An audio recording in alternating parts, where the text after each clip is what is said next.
Hey, what is up, sports fans? We are back. We are live here for another episode of The Fan in the End. I'm your host, as always, Stephen Rochelle, being joined by the guy to my right, as my good friend there, Mr. JB, and the big man down below, as always, Mr. Ben Troupe. Gotta get the close in on Ben real fast, guys.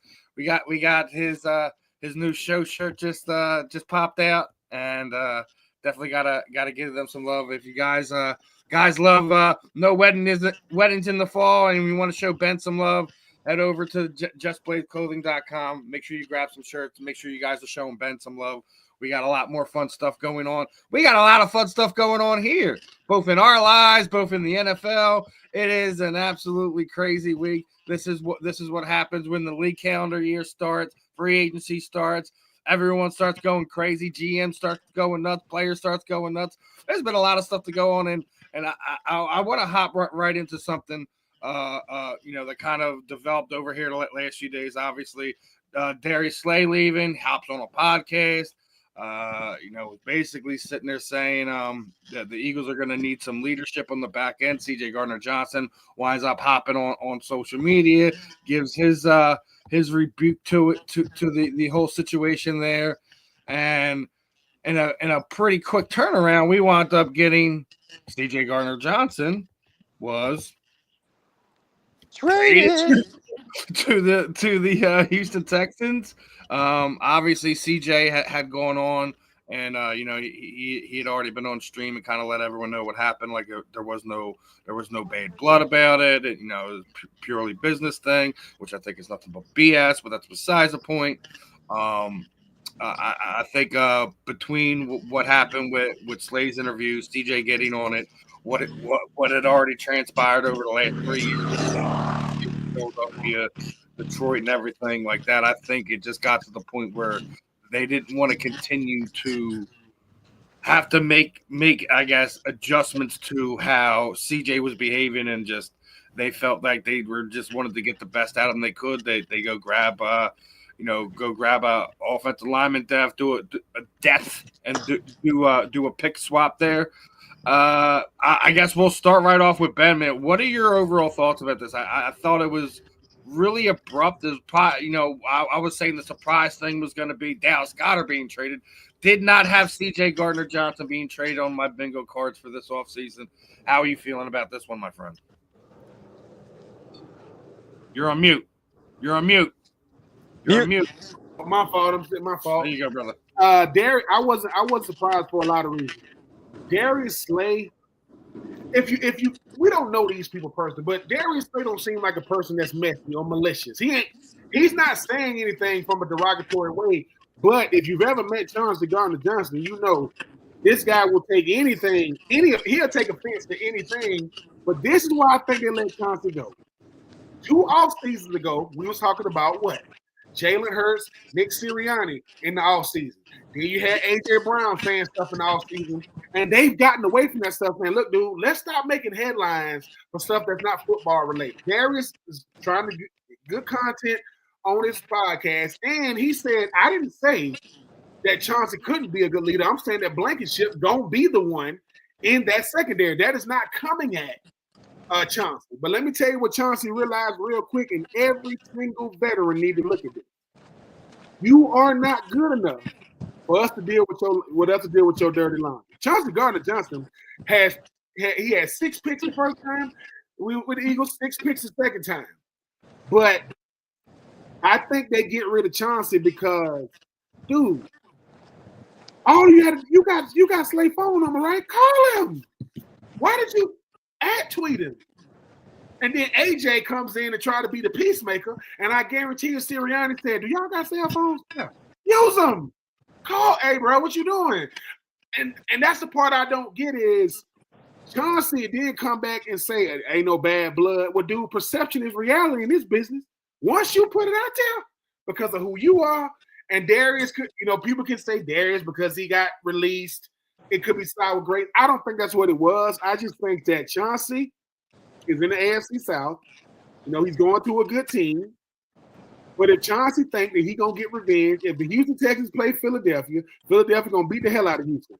It don't matter who, if Chauncey back there or not. But I just think it serves as a learning a learning experience for everybody involved. Darius Slay spoke his piece. He's on the podcast. So what you think I'm gonna talk about? Non-Eagles? Of course I'm gonna talk about Eagles. But I think Chauncey stepping in didn't serve him well. Chauncey's been on 3 teams in 3 years. Eagles, Detroit, Eagles again. Now he's going to the Texans. Hey, and they get a guard for him. Mekhi Becton, I don't know if they re-signing him, so they bring in a guard who's former first-round pick. And Chauncey, he still helped them get a good player in. I think, a 6th-round pick or something like that. But, yeah, Steven, I'm like, I'm not making too much about it. It's only big news because of the players doing it. Former Super Bowl champs, both former Eagles now. I mean, one got released, other one got traded. But hopefully Chauncey, well, it don't matter what Chauncey do now. He ain't wearing green and white no more. I don't know what I think the Texans colors are red, white, and blue. I don't know what the hell colors they got. They ain't got no regular uniform or whatever. But no, when you told me about it, at first I was like, wait, what? But then when I went and listened and got context to it, I was just like, Chauncey, sometimes, man, how you are is detrimental to what you're trying to do. And Chauncey has a very, very, very alpha male type A personality. Darius is totally different. Darius is, fun going, easy going. But Steven's going to be fine. We talked about earlier, Justin Simmons comes to the Eagles. It's going to be just like if Myles Garrett would have came. That's not cheating. It's just not right. It ain't fair. It ain't fair for the other team. So, but no, man, Chauncey, I wish him the best, man. Former Florida Gator. Obviously I'm a big fan of Chauncey. Big fan of Darius Slay, South Georgia boy, went to Mississippi State, Brunswick, Georgia. But, fellas, this is the best way to do this. If you're going to say something that's going to be perceived as negative, man, try to taper that thing, man. Give it, let it breathe a little bit. If Darius Slay says this, because here's the thing. If Darius Slay comments is the reason why Chauncey Gardner-Johnson got traded, wow. Because Chauncey ain't have to say nothing. But hey, Chauncey, Darius Slay, he still holds some weight. Man. Don't. Listen, nobody wins with a family feud. We handle. If me and Steve and JB got a problem, we got these. You see it? Your phone. You call us up. It'll never make it on here. It'll never make it. Well, no, you never show anybody that you're beefing face to face. Come on.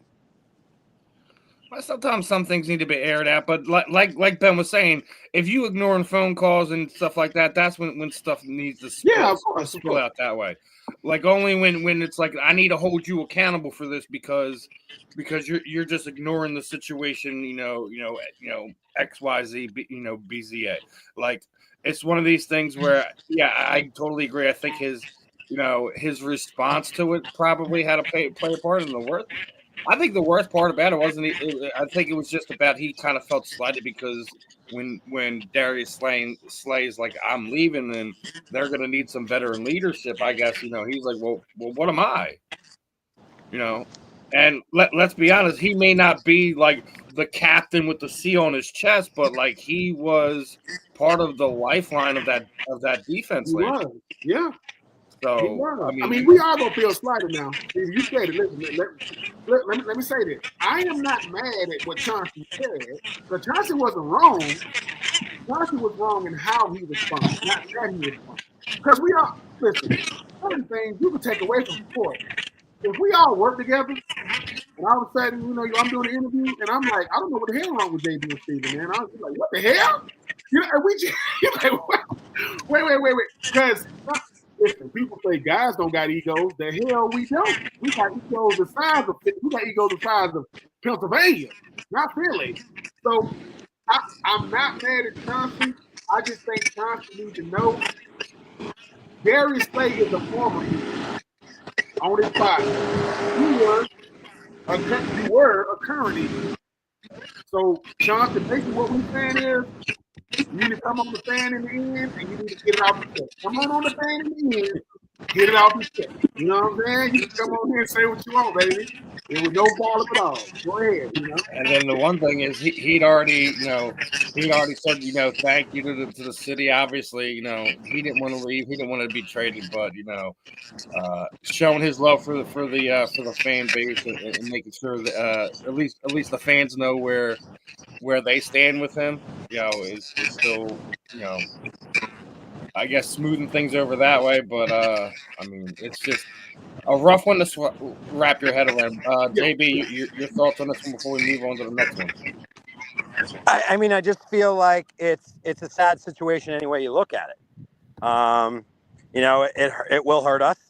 We don't know to what degree yet, but it almost kind of starts to unravel things once you start down that rabbit hole of negativity. You don't want any distractions. Look, everybody understands that after a Super Bowl victory, there are major changes. If you go down the line from every team in the last 10 years that have won a Super Bowl, what happens right after, Ben? I mean, listen. After the Super Bowl, everybody gonna be wanting their money.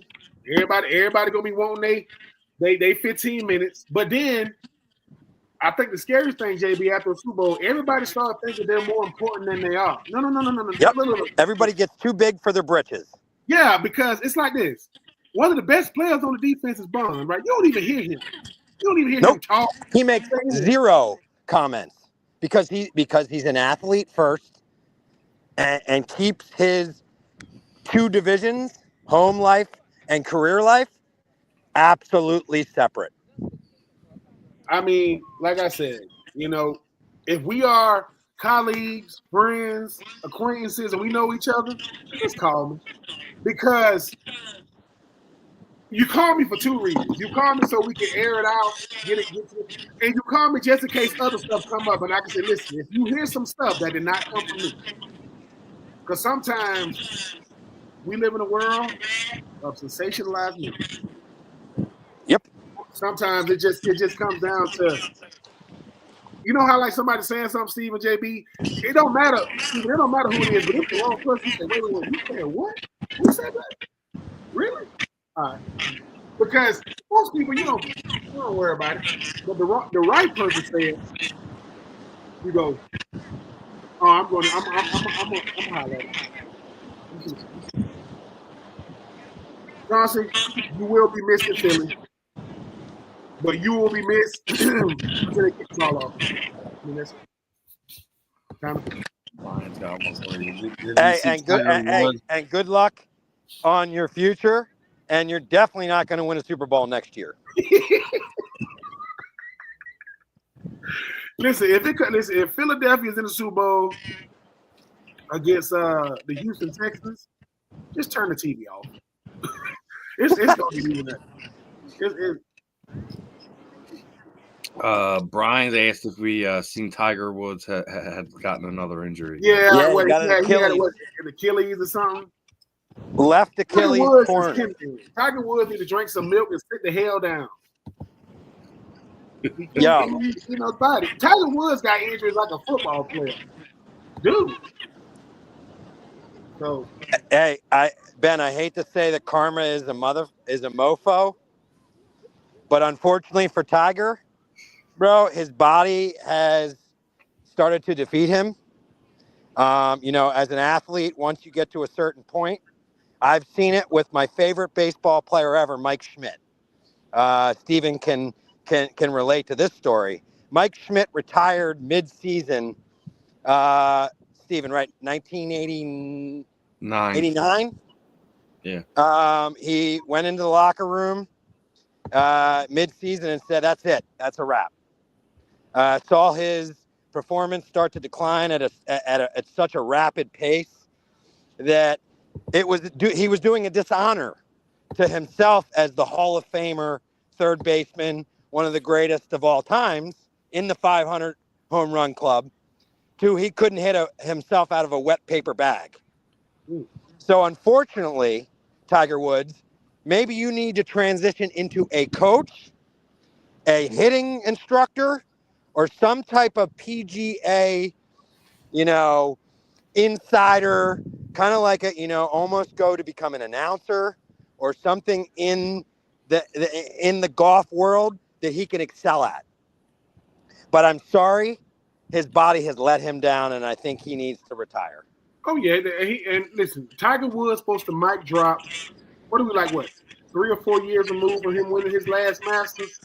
After he do that, you come around for that 18th, you win it, go home. I mean, he has $1 billion. When I saw him at some tournament, he asked his son Charlie to give him a chicken nugget or a chicken strip. Well, it's time to go home. You asking for chicken while you playing? Man, go home. What else can he do? He can't do anything else. He's an icon. What else do you want? Just show up to the tournaments, get a appearance fee, talk on the mic, go home. You can't. They compare him to him. What he should do, Ben, what he should do is be hitting up our boy Adam Sandler to get into the next Happy Gilmore. Well, that's coming out this summer. It's already done. Because he needs to do the Bob Barker, The Price is Wrong. And the price is wrong. Well, let's talk about something wrong here. Obviously, a lot of things happened over the last few days. Ben was wondering, this is one of the quarterbacks he would wonder where he'd land, what would happen.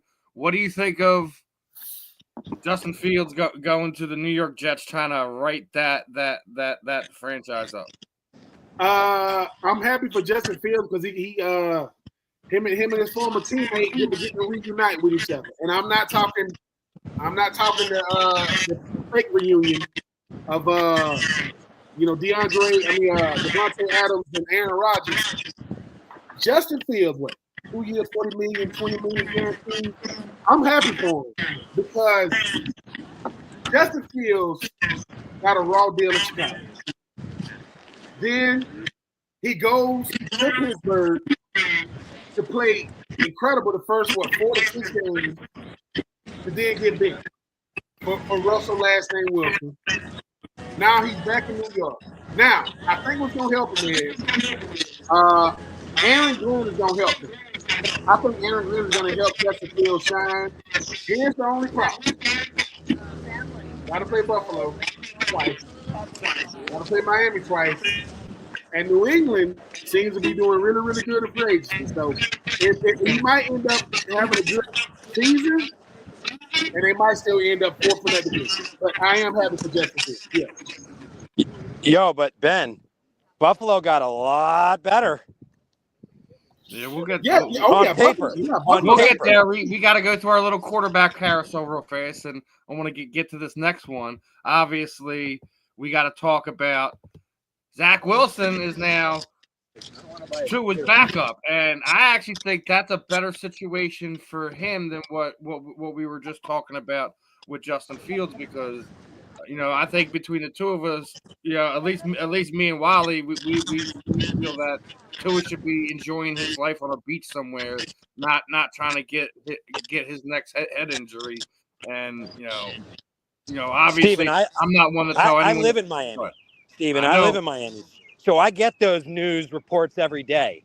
I hear the word on the street, bro. Tua is one hit away from sipping out of a straw. Right? That dude does not deserve to be on a football field. I'm sorry. You are playing. I'm not one to tell someone they don't deserve. I'm not either, but here's the deal, bro. We all know that what happens with these hits, right? CTE is real. It's not fake news. It's not. It is 100% scientifically proven. CTE causes early death, suicide, what have you, right?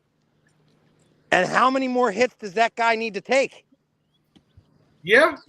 And I mean, you on to something, JB. I think here's the thing about Tua that's always going to be fascinating.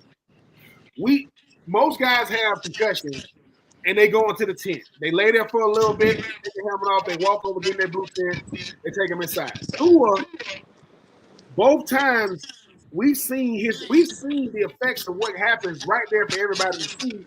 And this last one was the most egregious because you're like, is he going to come back? Is he going to come back? And obviously he is. Had just signed a big contract.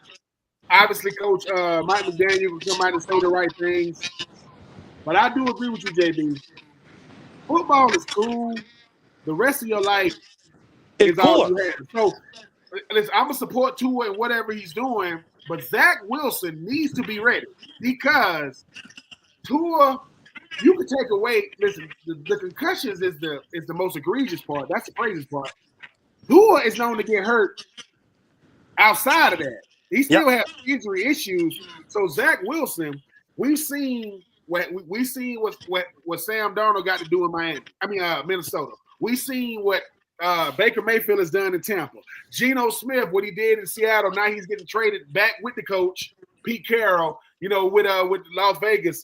I think for a guy like Zach Wilson, the former number 2 overall pick out of BYU, who started his career with the Jets. When the last time the Jets had a good quarterback? Mark Sanchez.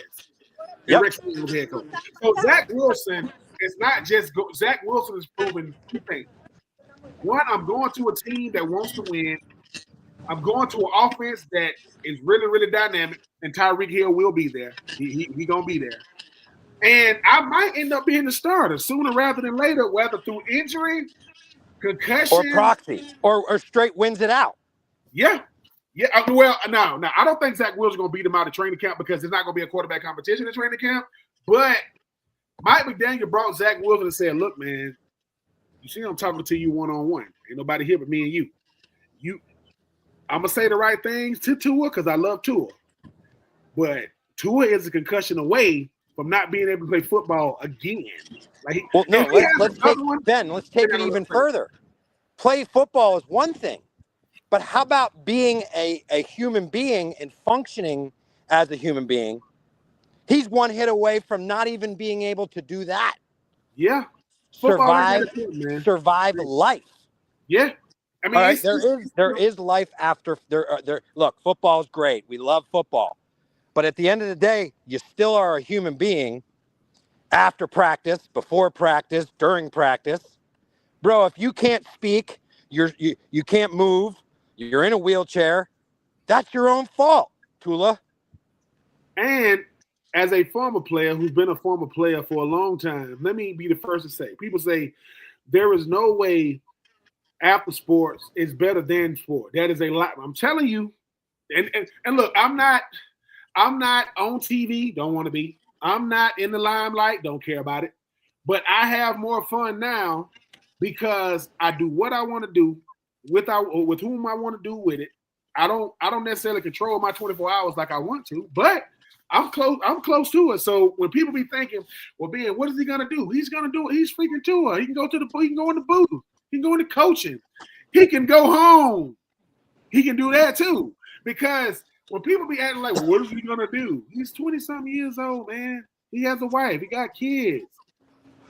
Bro, he can go do movies. He can go.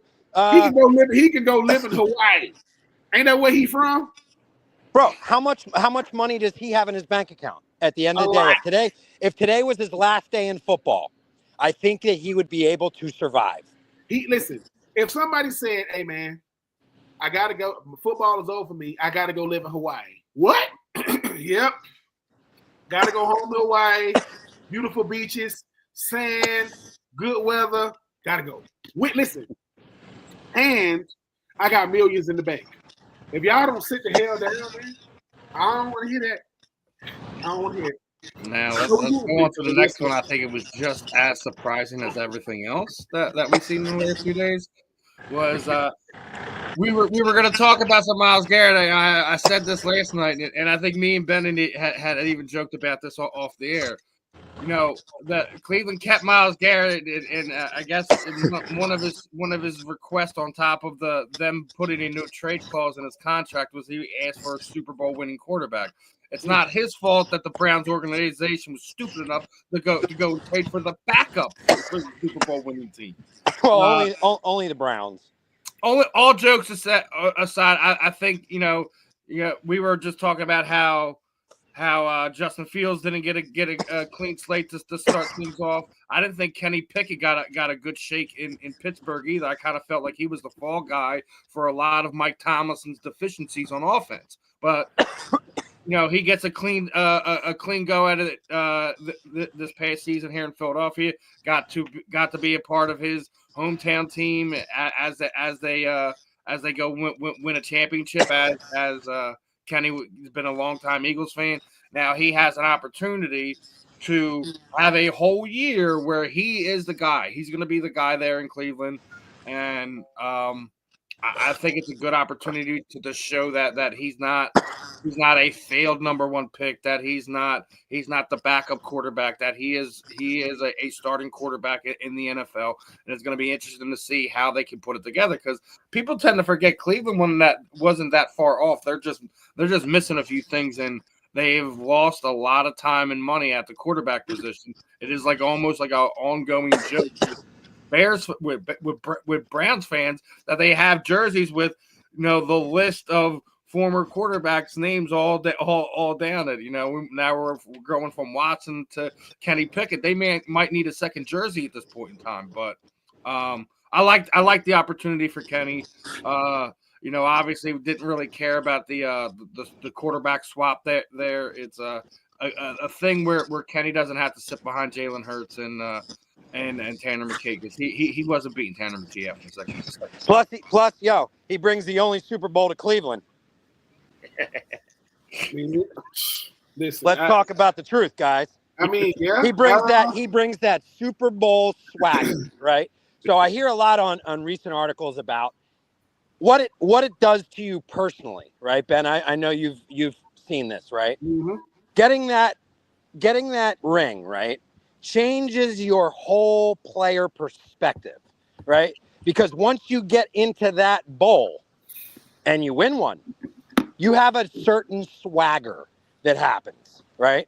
It's almost like a piece, like a little shine of the Lombardi kind of shines into your life, right? Either negatively or positively, right? I feel like Kenny can bring that swag, right? Mm-hmm. He can be like, hey, Cleveland guys, I know what a winning organization feels like. Mm-hmm. I know what guys don't talk shit on each other. I know that they stay on a Sunday after the game and watch video after they're all tired. You guys don't do that. And that's why you're not winning a Super Bowl. Yeah, he can do. Yeah, Kenny can say all that. Kenny can do all that. He can say, man, let me tell you something. I like Nick Chubb. Nick Chubb ain't Saquon, right? I like Jerry Jeudy. Jerry Jeudy ain't AJ Brown. Mm-mm. They got Myles Garrett. You know who's the winner in this trade? Dorian Thompson-Robinson. He is the winner. Dorian woke up a Cleveland Brown. He went to bed a Philadelphia. He said, oh, yes. Now Dorian is not a Super Bowl champ, but it's all about two things: culture, right, and winning. That's what the Eagles do. We got a culture. What is y'all culture? Winning. Winning what? Winning consistently. Do what? Winning it all. That's all culture. If the culture don't win, to win consistently, to win it all. Look, Baker Mayfield had swag. He's the only walk-on to ever be the number one overall pick and win a Heisman. He went to Cleveland. Remember they had the little, I don't know if it was Bud Light or Budweiser. They had this little thing. We're not going to open this until we win a game. What the hell? You're not going to open a beer chest until you win a game? Okay, and then they won a game, and then they went to the playoffs. They beat the break off the Pittsburgh Steelers. Kenny Pickett coming out of Pitt. He went from Pitt to Pittsburgh and realized, what the hell? Pittsburgh hasn't been the same since Roethlisberger and those guys. Kenny Pickett, you get to go to Cleveland to be a starter, whatever that means. Like, I don't. There are certain teams where you start quarterback. Who? The Cleveland Browns. Who? The Cleveland Browns. Cleveland is Cleveland. Joakim Noah said it the best. Cleveland is Cleveland. Deshaun Watson couldn't help him. Johnny Manziel couldn't help him. It's been too many. It's Cleveland. Cleveland has a culture problem, and until we can address that, Kenny Pickett, Lamar Jackson, Joe Burrow, Jalen Hurts, Saquon Barkley, Josh Allen, Patrick Mahomes. None of those guys help Cleveland. So congratulations, Kenny Pickett. I think you know you do your best to stay upright because winning a winning mentality. The only one player, in my opinion, that has gone to a team and changed the whole dynamic was when Tom Brady went to Tampa. That whole thing shifted when he went. But they also had Gronk. They also had Antonio Brown. You know, they also had Leonard Fournette. They also had a hell of a defense. They also had Mike Evans and Chris Godwin. So it ain't like they had a bunch of slums around him. But yeah, my goodness. So now we got to talk about this, obviously, since we're here in Cleveland. We've been talking about it the last few weeks on here. Ben's been sitting there saying, if he winds up in Philadelphia, it's a cheat code. But we seen as we were going off the air last week that he was basically sitting there saying that he was done with the contract negotiations and everything like that. And we literally get to about 2-3 days ago, and he's now, the $30 million man. There's a no trade clause in the contract, so Cleveland doesn't have to hear about that at least for the next 4 to 6 years. What do you think it says? Overall, Miles staying in Cleveland after all that. It says what I said. What the great Hugh Douglas, former Philadelphia Eagle, said. In football, you get two things: money and memories. You're trying to get as much as you can, as fast as you can. Myles Garrett said, "I want to play for a contender." Now, this is if he gets traded, Steven. He gets traded. Whatever the compensation was for the trade, a lot of teams weren't willing to give that up. Like people keep saying, "Oh, he didn't." No. It's not that the team wouldn't have. I think he could have got this money had he went to another team. But if I got to give up 2 first rounds in a second, I'm not doing that. Because what if I give up? Because what if my first round is like a Jalen Carter, that type of first rounder, So he ended up doing what all of us wish we had. He used his leverage. Myles Garrett, and let me tell you who really played everybody. The owner of Cleveland. The owner of Cleveland comes out and say that Myles Garrett requested a meeting. He said, "I'm not meeting with him." People go, "Oh, Myles Garrett leaving Cleveland." Next thing you know, breaking news. Myles Garrett Bank and Trust, because that boy, I mean, you talk about redid the market. Him and Max Crosby, they redid the market. But you talk about two of the premier pass rushers. But shout out to Myles Garrett. I mean, did he want to leave Cleveland for a contender? Yeah, but here's the thing, Steven. What if he goes to a contender that's one and done in the playoffs? That's a contender. If you win your division, you make that's a contender. But you know what he really said, and I'm not in Myles Garrett circle. Myles Garrett looked around and said, "Who gonna beat Philly? Huh? Who's gonna beat them?" Oh, so he goes, "I can go to another spot, give you big numbers, and we might not do much." So, hey man, I got my house here, I got my foundation here. I think he's part owner, minority owner of the Cleveland Cavs. Miles, boy, Miles said he wanted to go till he saw that money. He said, wait, what they got? Oh yeah. Welcome back, Cleveland. I'm back. I'm back. Sorry. Please forgive me. I was off my rocker a little bit. Yeah, and we're gonna go right into this next one because it's gotta get talked about.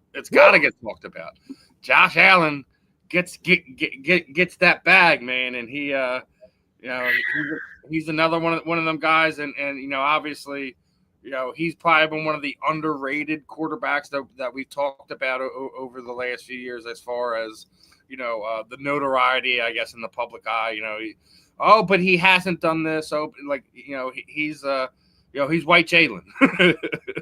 Yeah, he does everything he needs to on the field, off the field, etc. It's just little things that he needs, and he's basically carried that organization since he's been there.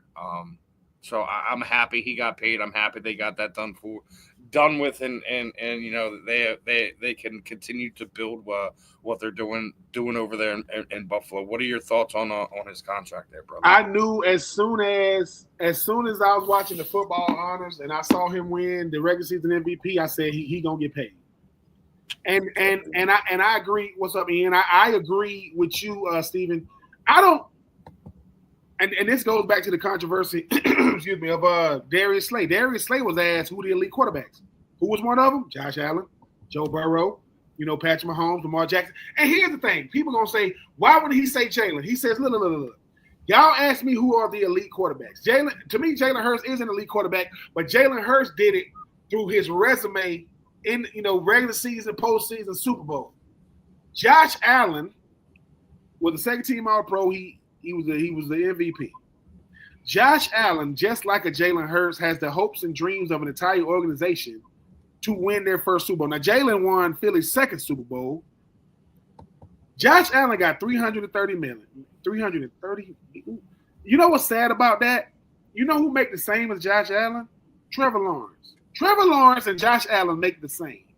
What and how does that happen? Because Trevor Lawrence was the number 1 overall pick, and if you re-sign, you're gonna get so Josh Allen had to make miracles happen. Beat Patrick Mahomes in the regular season, win the regular season MVP, and Trevor Lawrence get to live in Florida, get no state tax, be about his average. Well, last time I called him, average is rice with no gravy on it. This time, I'm trying to what's something that's average, man. Listen. He's about as average as a Philly cheesesteak with one little piece of cheese on it. Just give him just one little piece and just try to chop that up. I mean, and this is because I'm happy for Josh Allen because he is one of the faces of the league, Stephen. He is an elite player. Like Josh Allen has, if I'm not mistaken, I think he got like 50-something career touchdowns rushing. The record is 75 held by Cam Newton. Josh Allen gonna break that. Josh Allen has more rushing touchdowns than Lamar Jackson, Deshaun Jackson, Russell Wilson. I think he has more than Steve Young. Check Steve Young's stats for those youngers out there who don't understand how great Steve Young was. Josh Allen is putting together a Hall of Fame career, and he got his money. Congratulations to him. And I haven't heard anything else besides you guys still Milton Williams from Philadelphia. I know you guys were trying to go grab AJ Brown. That's just a fool there. And I don't know why you wasted your battery energy on that. Yeah, the Pats did get Milton where Milton, he got the bag. He went over there. And who else the Pats get? I mean, they making some okay move. They re-signed Austin Hooper, I think, the tight end. But yeah.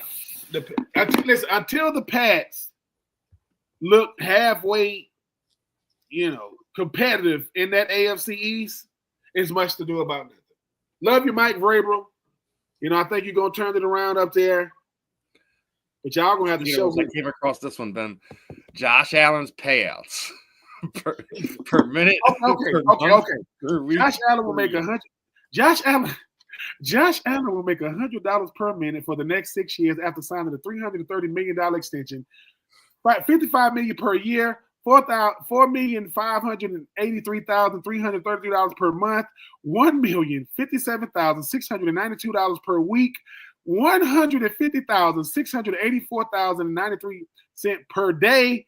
He makes $104.65 a minute. He makes $1.74 a second. Let me tell you something. So people gonna say, how much do you want to make? I'm gonna ask Steven, we want to make at least $10 a second. What? $10? Give us $2 a second, $250 a day. Oh, that man is making money just to exist. Just to exist. Hey, congratulations to him, though, man. Josh Allen. Yeah, man. Congrats on that. And yeah, I agree. And your Pats definitely need a wide receiver. He ain't coming from Philadelphia. Y'all need to stop calling Howie Roseman about that. That's a pipe dream. Oh yeah, that was a big. Yeah, listen. In his defense, man, we were talking about last week when we seen Debo go for a fifth. We're like, man, DK ain't going nowhere. Well, what happened? DK goes to Pittsburgh for a second-round pick, and now they got the kid Pickens and I think they got Calvin Austin, George Pickens, Pat Freiermuth, DK. Listen, and people say, why is that? DK Metcalf going to Pittsburgh, DK, Calvin Austin, and I think George Pickens are all in the top 10 yards per catch. But here's the thing: is George Pickens going to get traded? Because you only got room for one big time receiver as far as like money wise. Now, if they can make that work, I get it. If they can make that work, I get it. Like they're trying to compare it to Juju Smith-Schuster, Yeah. A.J. Brown, and when they had Juju Smith-Schuster and A.J. Brown, but DK Metcalf, if you think George Pickens got anger issues, have you ever met DK? He fight everybody, linebackers, safeties, D linemen. Now wait, now this is the funny thing I was talking about. Like, Pittsburgh's made some moves, right? Obviously, they're the rumored landing spot for Darius Slay. Didn't the offensive lineman from Pittsburgh and Darius in the defense get in a big fight this past season on the field? Who? Darius Slay and the Pittsburgh offense. Remember? Yeah. I do remember that. I mean, so they just traded for DK, who obviously has no problem throwing his hands around. Are they even gonna make it to the season, or are they just gonna be fighting each other? They will make it to the season. They will. But here's the thing about DK Metcalf.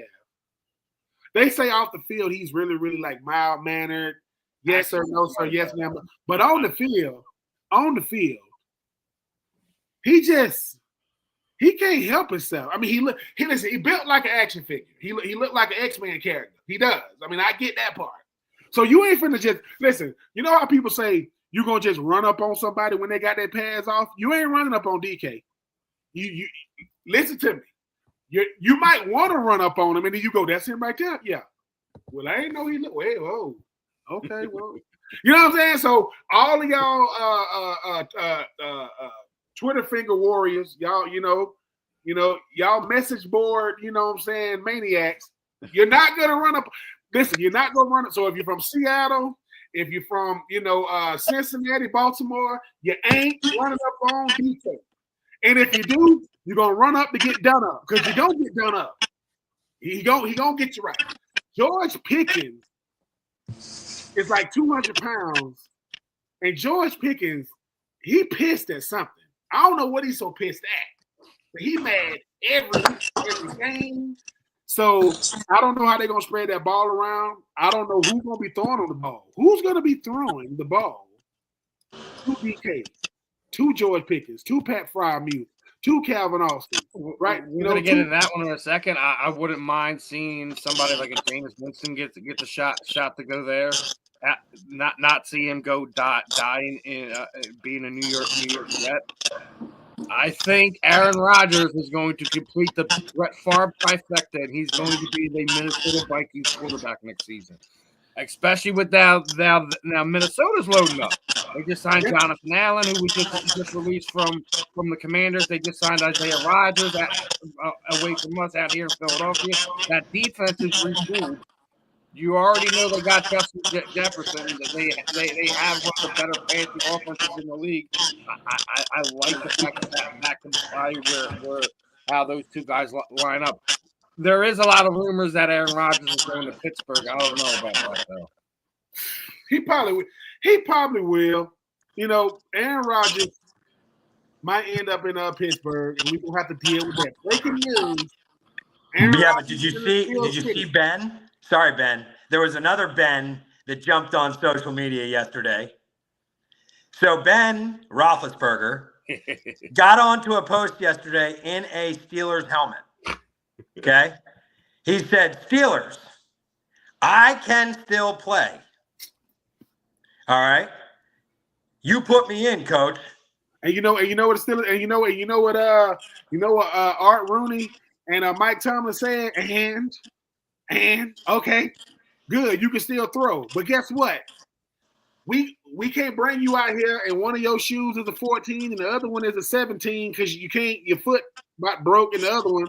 No, love being Roethlisberger. Shout out to class of 2004 again, 2004 draft. But it's going to be Aaron Rodgers. After Steven, JB is going to be Aaron Rodgers, and we're going to sit here and listen. And it's going to be on the 48 to 72-hour news cycle. Oh, my God. Mr. Well, we got what? The league year starts at 4 p.m. So, obviously, all this stuff is like kind of preemptive anyways. Yeah. But I don't know if you've seen there's a few teams in trouble because apparently they were tampering with Ronnie Staley and the Baltimore Ravens aren't happy about it. So there's going to be some teams losing some picks this year, man. Yeah, yeah. So it's going to definitely be some. It's going to definitely be some sanctions being going out, some fines going out. But listen, let me tell you something. If you ain't tampering, you ain't trying. Let me tell you what the new tampering is. Let me tell you. Boy, Ben. No, hold on. I'm gonna tell you what the new tampering is. The new tampering is this: you get a player who act like he don't know about free agency, and he know about a pending free agent. He'll say, "Hey man, come on over to so and so. Come on down here with us," because he can say ignorant what? Hey man, why are you asking him to come over? He still, I didn't know I couldn't do that. I didn't know. You know what I'm saying? Because everybody doesn't have like the Giants GM that just releases Saquon. You know, everybody don't got that. You know? Yes, the Rams are releasing Cooper Kupp at the start of the new league year. Cooper Kupp is gonna fetch a price. That's all I'm gonna say. He's gonna fetch a price. Because regardless of his injury field the last few years, he's still been productive. Yep. You know, I know everyone's talking about Puka Nacua and everything like that, but Cooper Kupp is still a guy. I think Ian over here wants to see him in a patch uniform. I don't see that being too far fetched of a thing to ask for, and I think that's a good mix. That's a good match. I mean, that's going to come down to the Cooper Kupp see himself playing in a Josh McDaniels offense. If he does, I can see him being a pat. You know, I know why it's a good look. Because who did Josh McDaniels coach? You know, he coached Wes Welker, you know, and these great slot receivers, Julian Edelman. So, you know what I'm saying? But is Tom Brady walking out there locker room? Tom Brady's not walking out. That stuff matters. People like, it's just New England. No, the hell it's not. But now, obviously, Ian brings up the Rams. Well, we got to talk about the Rams. Because the Rams are ready to go. They already got Cooper Kupp's replacement in the building under contract, and the new look Rams are going to look pretty good. You know, not taking anything away, Cooper. He's arguably, you know, he can play literally every wide receiver spot on the field. So you know, nothing against that, but I like to see that they're going to have Matthew Stafford going back vertical again with guys like Devontae Adams and Puka Nacua there. It's gonna be scary. It's gonna be scary because so Puka has changed his number back. I think he changed the number back to number 12 because he wore 12 in college, so that Devontae Adams can get 17. You know, he wears 17, so you get to go back to 17. And it's gonna be Puka, Devontae, Tutu Atwell, and I want to say that running back is going to be Kyron Williams with Matthew Stafford. They could be nasty because last time I checked, who won the division last year? Wasn't San Francisco. It wasn't Geno Smith and the Arizona Cardinals. Seattle has literally torn their teams. I'm surprised they haven't sold the 12 flag yet because they sold everything that was worth anything this offseason.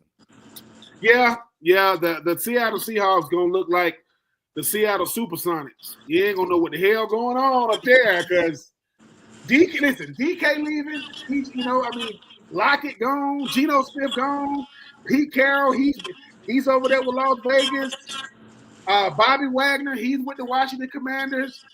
I'm just saying when you think about the Seattle Seahawks are gonna look like the New England Patriots in 2024. You're gonna be like, who the hell plays for them? Like I don't know nobody on this team anymore. So, hey man, they did a get out of town sale. They did a get rid of everybody notable sale. So they did that Kmart blue light special. they did what is known as a end of the day garage sale. When you do a garage sale, whatever you got left, it's starting to get dark. And you get out your car and you're in a truck or a van or something, and you walk up to the person and they say everything must go. You like, but I ain't got for $20. Take it, everything. But I ain't get rid of $20. But yeah, they got rid of everything. Yeah, I mean, I think the It's definitely sure that I don't care if you're a 49ers fan, get used to the fact that the Rams have retooled their team in a matter of 2 years. And I mean, obviously you can't replace an Aaron Donald. That just doesn't happen. Nope. But I think they've retooled themselves in a way where if the 49ers don't figure out what they're doing really fast, they're going to be in a lot of trouble really soon, because I'm pretty sure Brock Purdy's contract is getting ready to have to be done. And that might hurt them if they sign him and he's not the guy there. Well, that's going to hurt them because, one, Deebo Samuels is now commander. They're shopping Brian Ayuk. You don't know the health. You don't know the health of McCaffrey. How healthy is he going to be? Charvarius Ward, he's moved on. Their cornerback. He's no longer there. Greenlaw, and the safety, Lakou, the Samoan safety. They both went to freaking Denver. So your top safety, your second best linebacker, one of your top receivers, your second receiver who you paid this time last year, you're trying to shop him, and you're gonna put they cut their fullback. Oh yeah, cut their fullback. What the hell is the fullback wife gonna do with all them clothes she made? She had like a whole San Francisco. I want it. Now I want one of them jackets. I want a 49er jacket. That stuff she had was nice. What the hell is she gonna do with all that merch? JB, you're gonna have to call old boy wife and say, hey, you trying to be on Just Blaze clothing? Because you're gonna have to find a way to get some of this merch, man. Hey, they can always put her back. Remember we were talking about garage sales? So the fullback from San Francisco wife gonna have to do an estate sale. She's gonna take all that stuff, put on the front lawn, and hope somebody come and buy it. Ain't no negotiation. Listen, there are no real negotiations. Yo, so I got a question for you, Ben. Yeah. Well, here's the question. Hold on.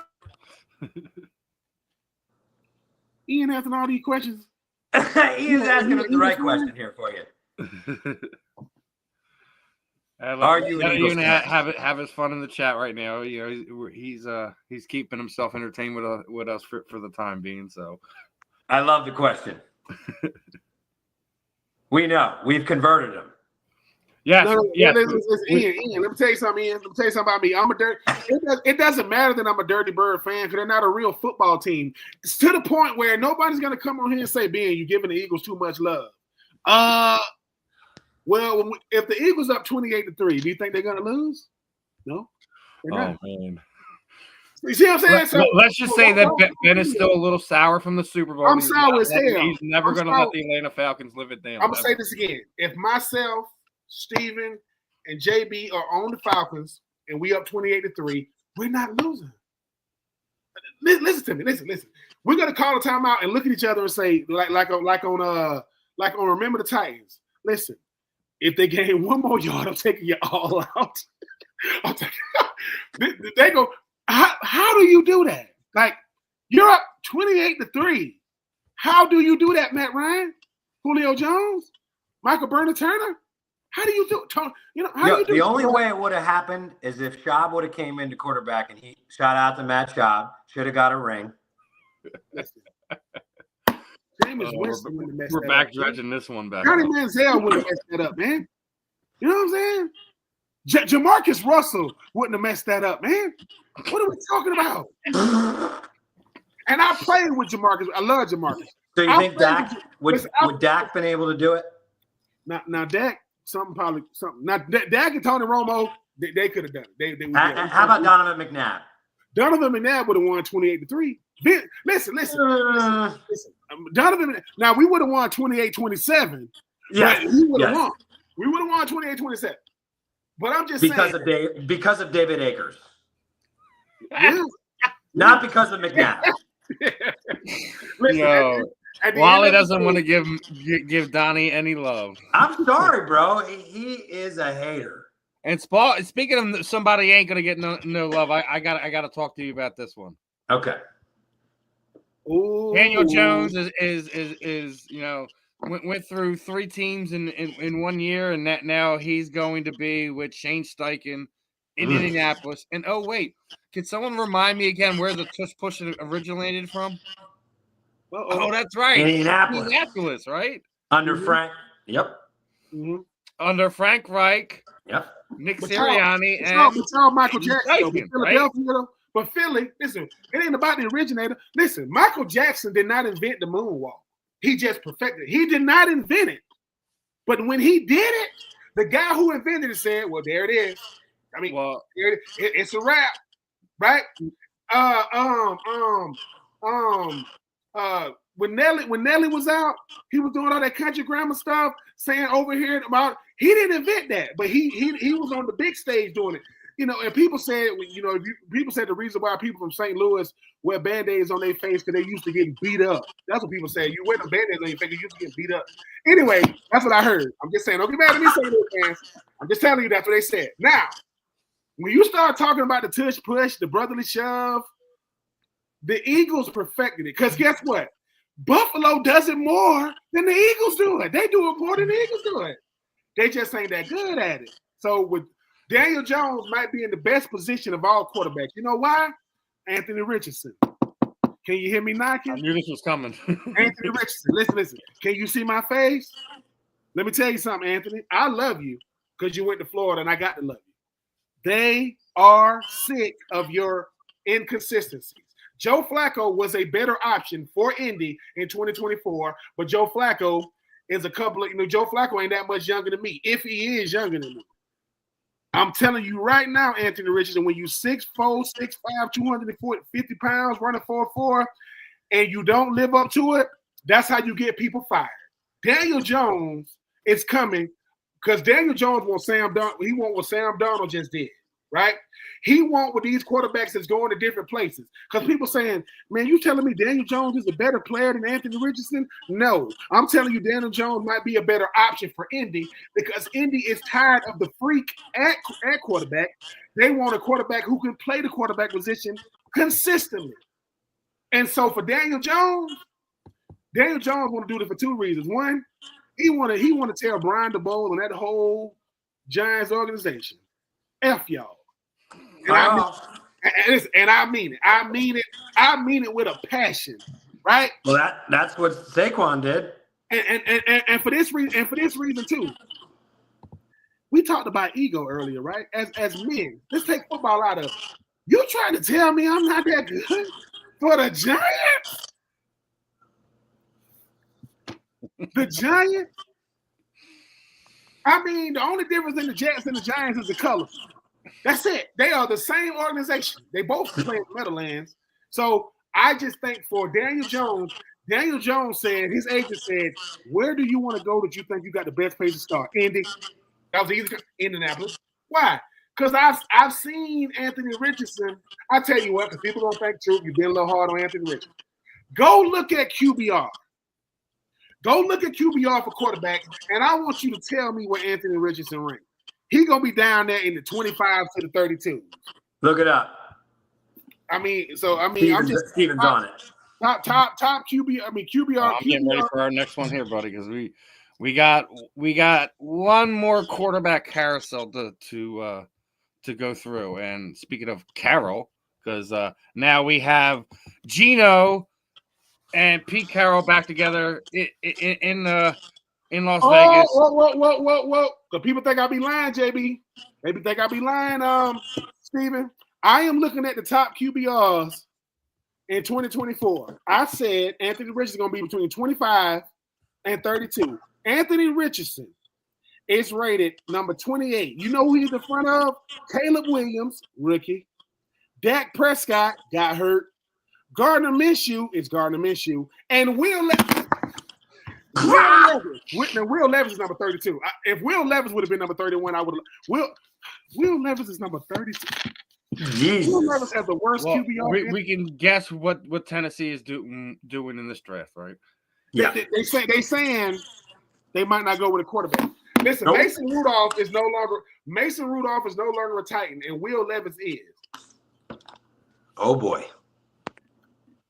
And hold on. And when people say, why wouldn't Daniel Jones choose to go to Tennessee over Indy? Because he wants to go to a real organization right now. He don't want to go to Nashville. You don't want to go to a dumpster fire. He said, I just left Giants blue. I don't want to go to two-tone blue. Hell no. He just left one dumpster. He doesn't want to go to another. Listen, he said, listen, man, I just left a mental institution. I'm not trying to check myself into one in Tennessee. No, hell no. But yeah, so he is 28 in QBR. Love you, Anthony Richardson. But you want to know why? You were over Caleb Williams, the number 1 overall pick, Dak Prescott, who got hurt, Gardner Minshew, who played for the Raiders, and Will Levis. Daniel Jones said, Daniel Jones will be the starting quarterback for Indianapolis this season. Yep. Book it. Yeah, we could say that with full confidence right now. But I want to get back to Geno Smith and Pete Carroll's being remarried there in Las Vegas. Now, they have the 6th pick. Do you feel with bringing Geno in that's more of a hold me over, or do you feel like he's going to be in that Darius Slay situation where let's bring in a Shedeur Sanders and let's have him learn maybe a year and a half behind somebody like Geno Smith? Or is it he's the guy that he's not going to, where Pete Carroll let Russ cook, where Geno's the guy in his system and he knows that he can trust him to run his offense? Or do you think it's a combination of the both? Or it's a Band-Aid. Yeah, I'm hearing some rumblings about Shedeur Sanders. He's getting some negative publicity from some unknown sources. I don't like that type of nonsense to where people think he's arrogant and cocky. Do you know who the hell his daddy is? Like what? Shedeur Sanders is too confident for me. What you? Yep. Well, a quarterback not being confident. Now here's the thing. Shedeur Sanders come up in these meeting rooms all bold and brash and confident, speaking, articulating himself, smiling with the chains on. You talking about Deion Sanders, kid? That's like saying I'm a talent agent, and I say, Michael Jackson kid just left up out of here. He can sing and dance, right? Michael Jackson kid can sing and dance? What the hell? The Michael Jackson kid can sing and dance. Yeah. Anyway, I think Geno. I think Geno is going to give the benefit of the doubt because Pete Carroll wants somebody. Forget his system. He wants somebody who knows him. Like Geno knows Pete Carroll. Pete Carroll knows I'm a rah-rah. Like I have a college coach mentality in the NFL. I need my quarterback to help push my culture for me. Because some of these players, it's going to take a little while getting used to him. So I think that even if Shedeur Sanders comes in, it's going to be like when Phillip Rivers got drafted in 2004, to the he didn't get drafted to the Chargers. He got drafted to the Giants, and they traded. They swapped him and Eli Manning, and Drew Brees balled out the next 2 years before Phillip became a starter. So, do I see him drafting a quarterback? Yeah, a Cam Ward or a Shedeur Sanders or a Jackson Dart out of Ole Miss or maybe a Quinn Ewers, out of Texas.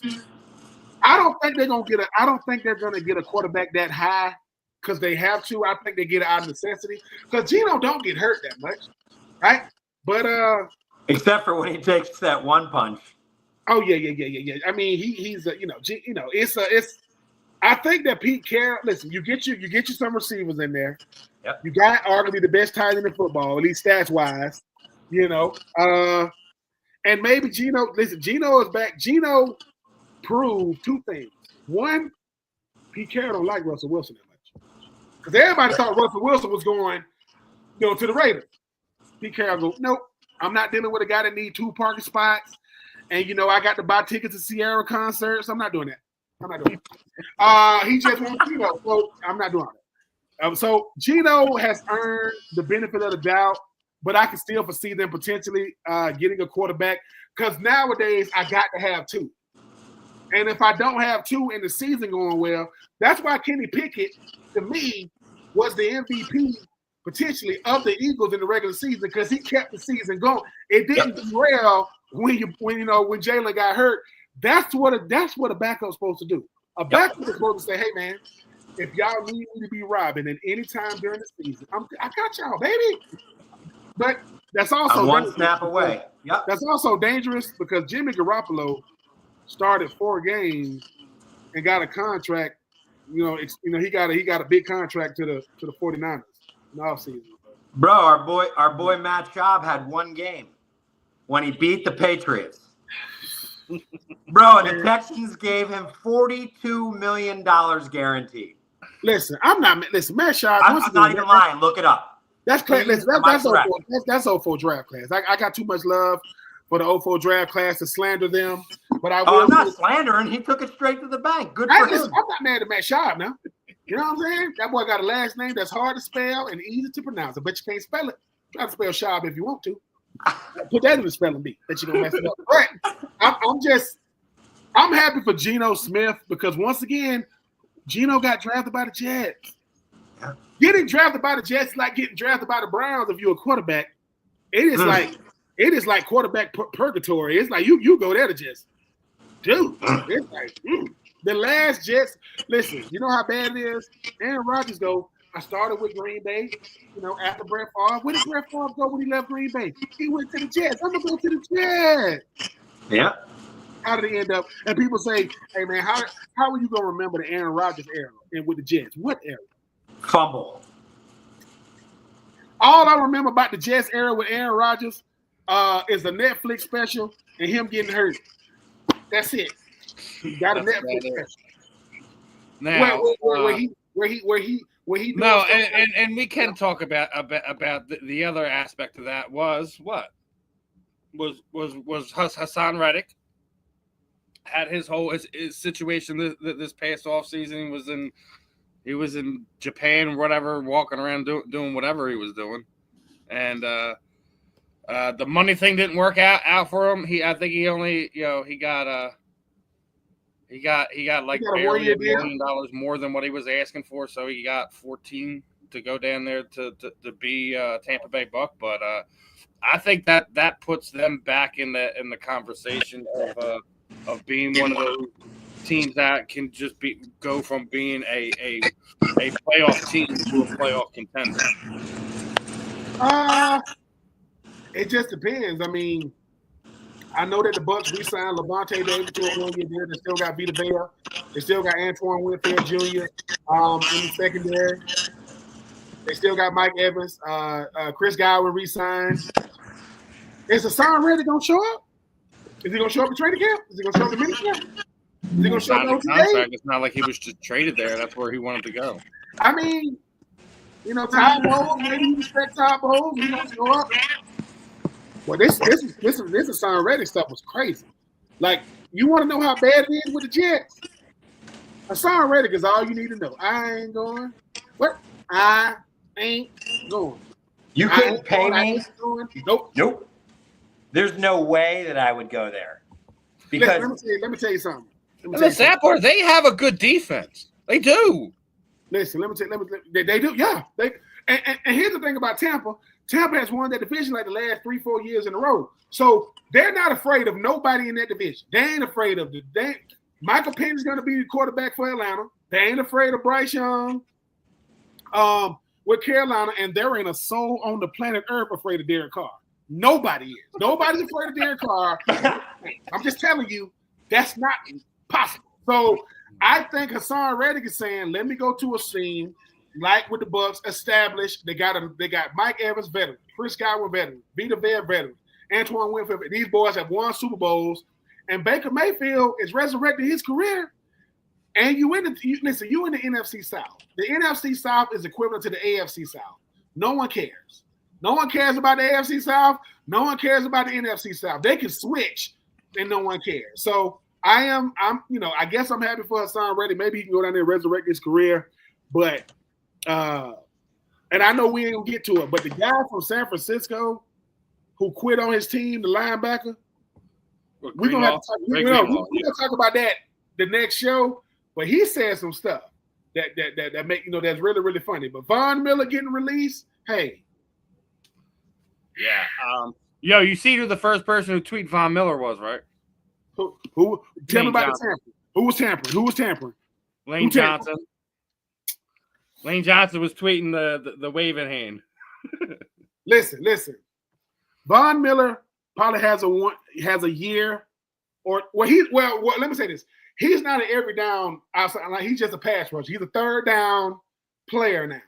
Von Miller is the active sack leader in the NFL. Like right now, he's the active sack leader. If Von Miller goes to the Eagles as a third down guy, that's cheating. I don't care. Wait, how are we still cheating then? I don't care who the Eagles get. The Eagles could get Michael Vick Jr. and I'm gonna think it's cheating because the Eagles don't need nobody, man. They got, But if Von Miller will sign like a 1 or 2 year deal, somebody will pick him up because he can still rush that.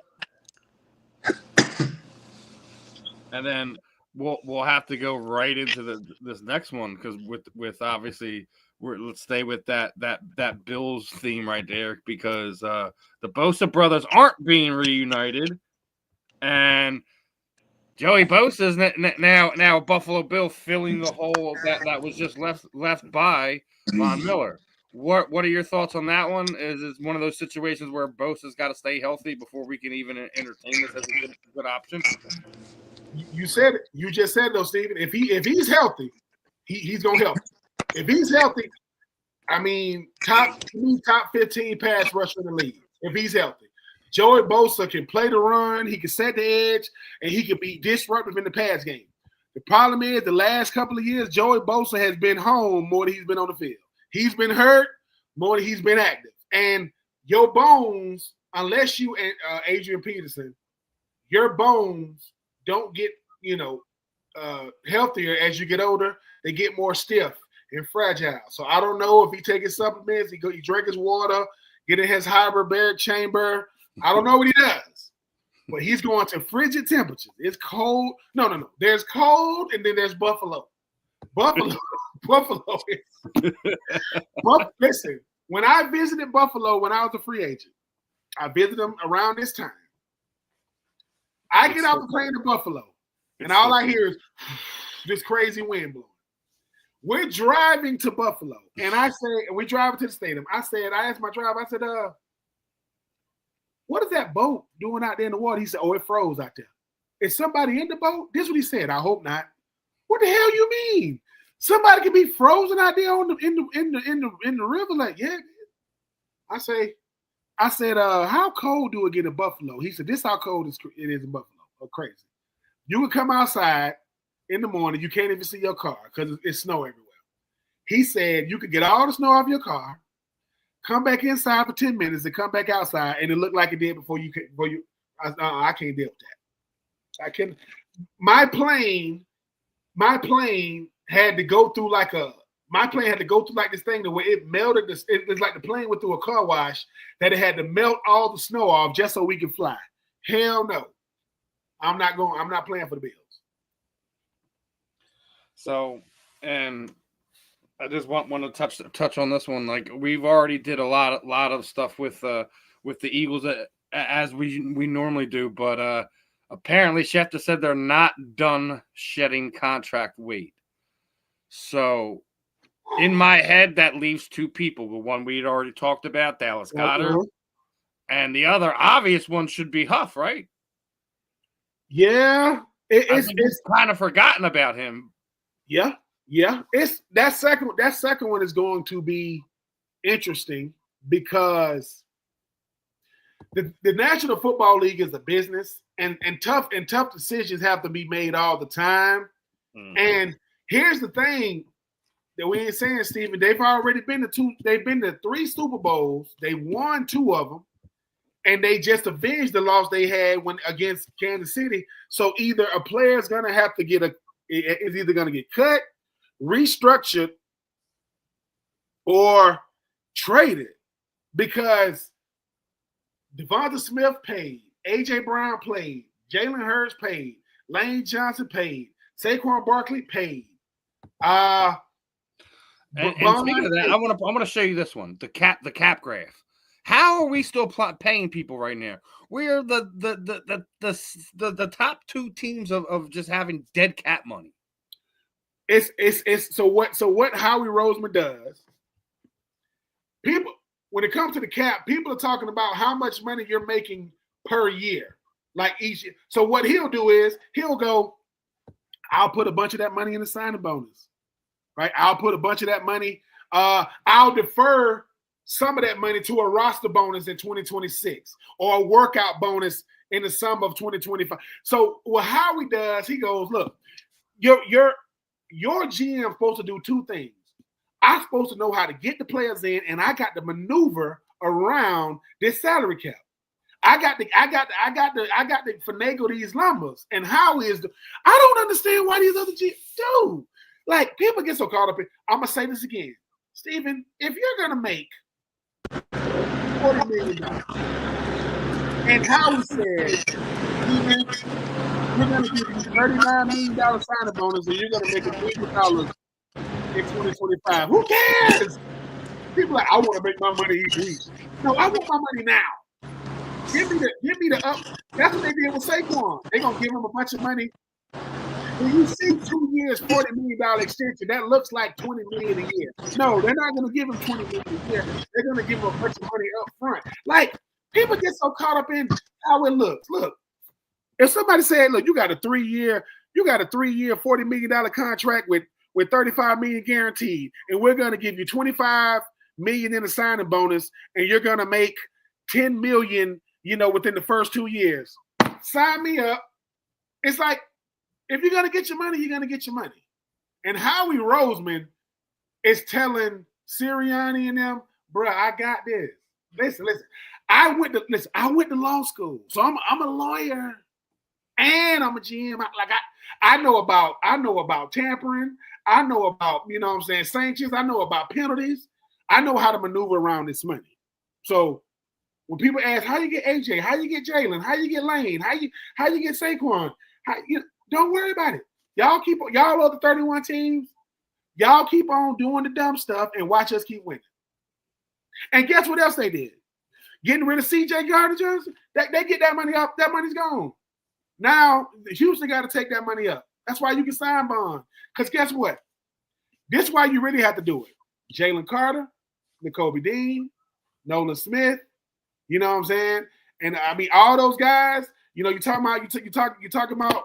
You know what I'm saying? Those guys coming behind them. Those guys are on rookie deals. What if one of them want to be signed early, like a Jalen Carter? What if he has another first-team All-Pro season? You might have to sign him early. Jordan Davis, you won't have to sign him early. Nakobe Dean, you won't have to sign him early. Man, they ain't gonna miss. Yeah, that was one of the things that CJ was mentioning when they were talking about it, about knowing that these other guys are going to have to get paid over the next few years. That I guess that's kind of why they led it into why he was being traded and things of that nature, because they're going to have to do other things cap wise. But I mean, you already lost Milton. You lose Darius to Pittsburgh. You have Josh Sweat go out there to Arizona and sign there. So you are losing a lot of key defenders, but it's things that me and you had already talked about too. There was only two all pros on that defense last year, right?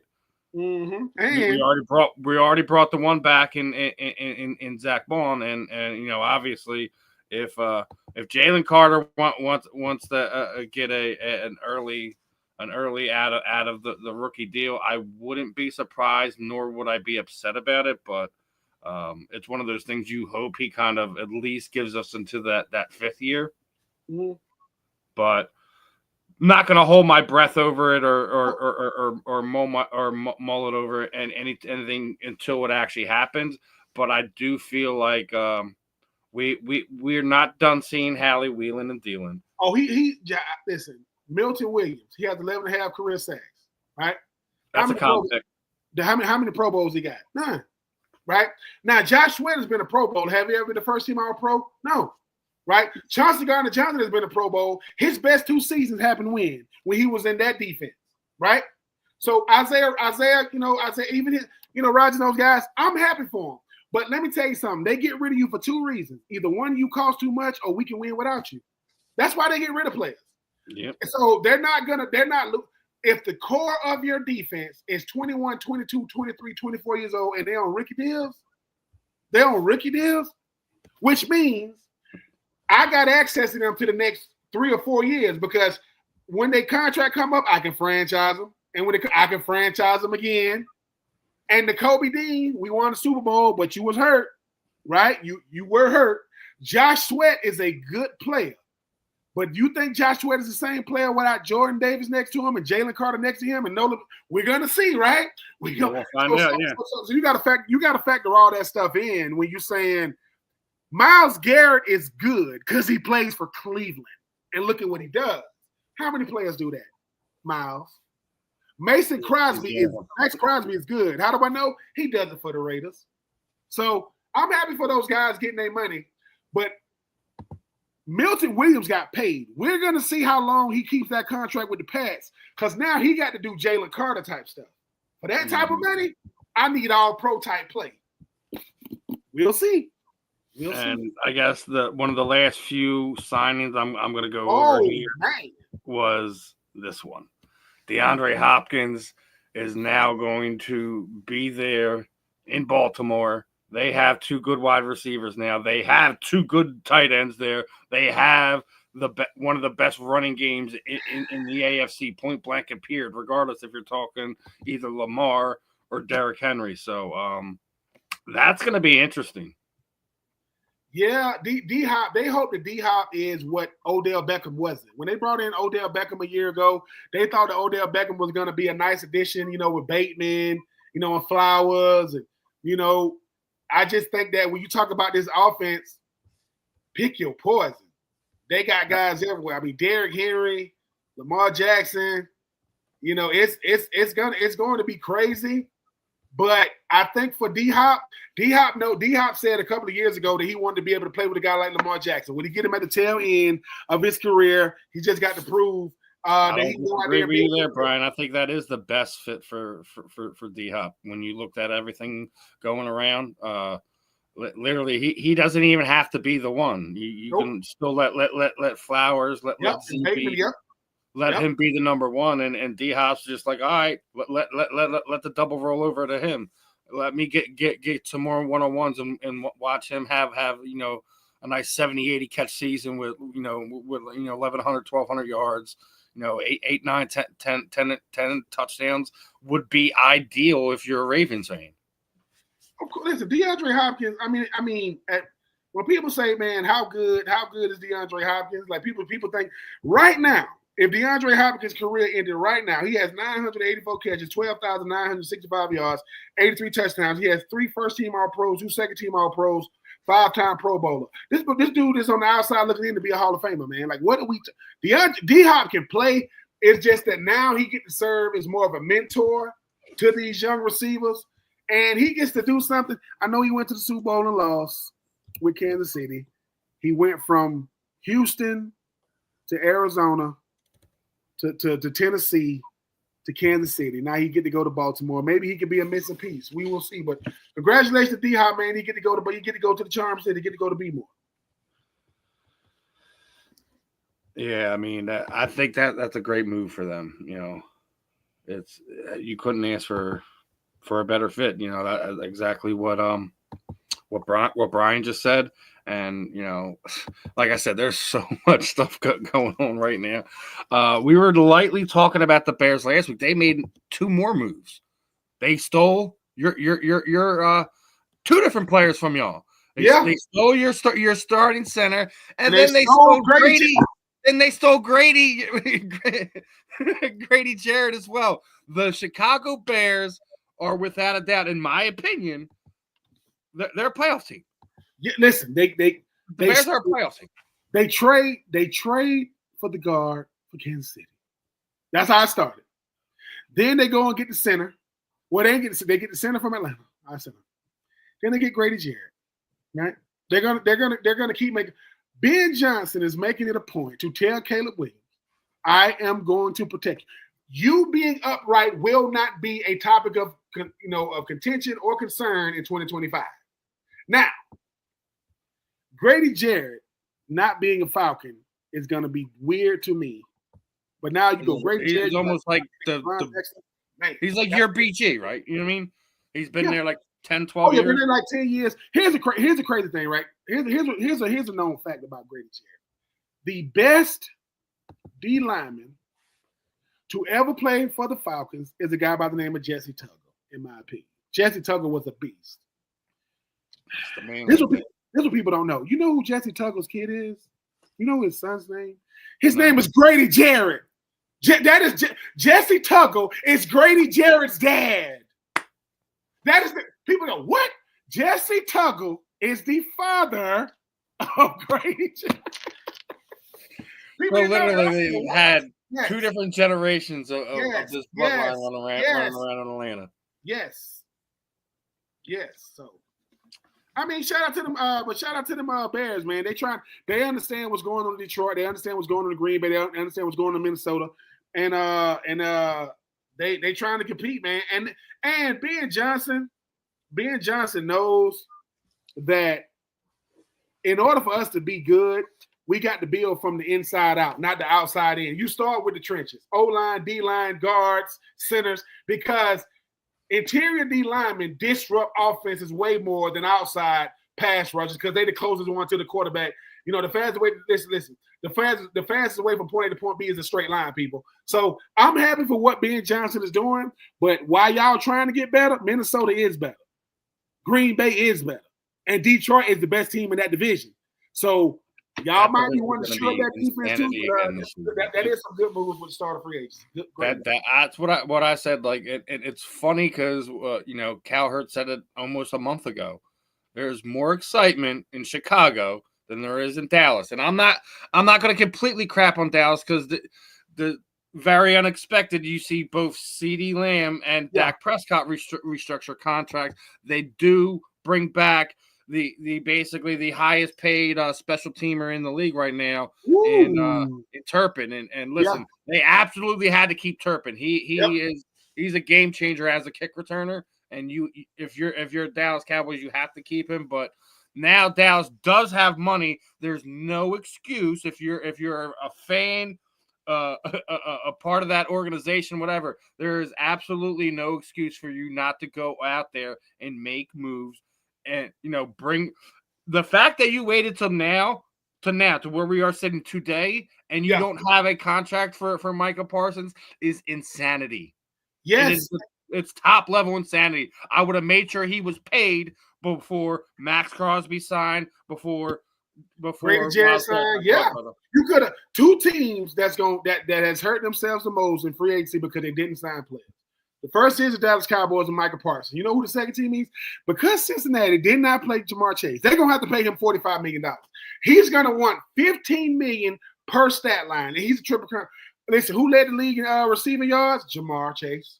Who led the league in catches? Jamar Chase. Who led the league in touchdowns? Jamar Chase bet on himself, and now he's told the front office, I want my money.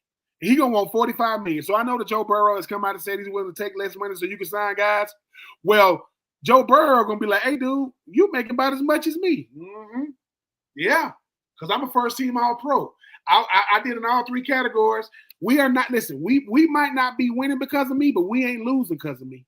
So they're going to have to pay Jamar. And Micah Parsons, if Jerry Jones really understands football like we think he does, I don't know why he's waiting so long. This is the easiest.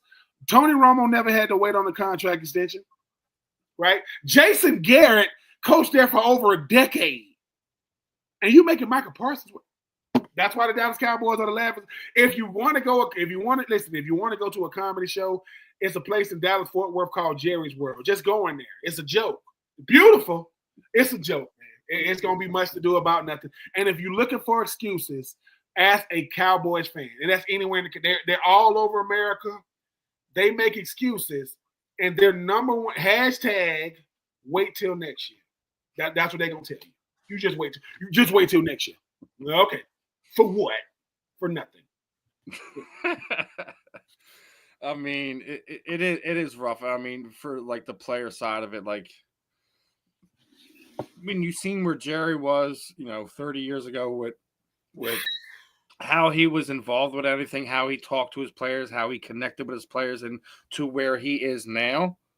Sad. You can't just sit there and say it's an age thing, it's a culture thing, or anything like that. I just don't think he's not the football guy that he thought he was back then, and he's even worse now. He hasn't. It's like Arthur Blank, the owner of the Falcons. Say what you want about Arthur Blank, right? He's adjusted. Arthur Blank, that's why he has Atlanta United, the soccer team, who's already won a World Cup. Arthur Blank understands that I might not understand the players and the culture, but I got to get coaches and GMs who do understand. I'm supposed to hire people who understand the employees that I am employing. Jerry Jones seems to think that everything he says is right because people can't tell him no. No, that don't make him right. That make him he hires yes men and women. And guess what? Every time y'all tell him yes, that's one more season. Y'all not going to forget going to Super Bowls. Y'all even going to the playoffs. So I don't. They won 2 playoffs games in 30 years. 2. Steve, let me tell you something. The only reason why Jerry Jones hasn't gotten fired because he owns the team. Because if Jerry Jones was a GM, he'd fire himself. Man, I'm fired. I'm done. Because I don't get if this podcasting is a new way to do media. We get it. We are podcasters. We're gonna be on here as long as they let us be on here. When people say, hey man, why not radio? Because radio is Jerry Jones. It is dinosaur stuff. It is saying we'll be right back after this commercial break. Welcome back to that. And I'm not saying that doesn't work. That doesn't work efficiently now. You want to know why a lot of guys on radio getting fired? Because of people like ourselves. They ain't saying nothing we can't say. They don't know stuff that we don't know. They don't got access to what we don't got access to. But guess what we do? Guess what we don't have? Overseers. We don't got middlemen. We don't got editors. We don't got production managers saying, Steven, when you're coming out of this break, could you talk a little bit more? F that. No, we know what we're talking about. Jerry Jones sits around the table with himself. He's a GM. I know his son Stephen Jones is the president. What do Stephen Jones do besides make sure he in the camera view for the games, sitting next to his daddy? He don't get to make he's supposed to keep his dad in check, which he hasn't probably done that in 30 years. Stephen Jones don't look that much younger than his daddy, and I know Jerry Jones way older than Stephen. Stephen is stressed as hell because here's the thing, Stephen. If we don't apply what is needed right now to get the best out of our team, Jerry Jones knows this. I got the highest grossing franchise in sports. So what? Going to these country clubs, talking to a bunch of, men that look like you, got money like you. But when they get to talking about championships, boy, you got to pull out the VHS. You got to. And who brought the VCR? Why? Because I want to show you. I want to show you in our glory days.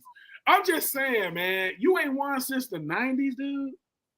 You like the dude in high school that was good, but nobody can validate it because you live in another state. So you only telling people how good you are. And when people try to Google you, you don't come up. And then one day, somebody just happens to be there who could validate it, come to find out, dude, he was a backup. He ain't even, what you mean you was good? You know what I'm saying? Like, I don't get it, man. I don't own a franchise, but if I did, I don't want to own a franchise just to call myself a franchise owner. I want to know what it's like to win it all, man, because that's how my franchise really take off.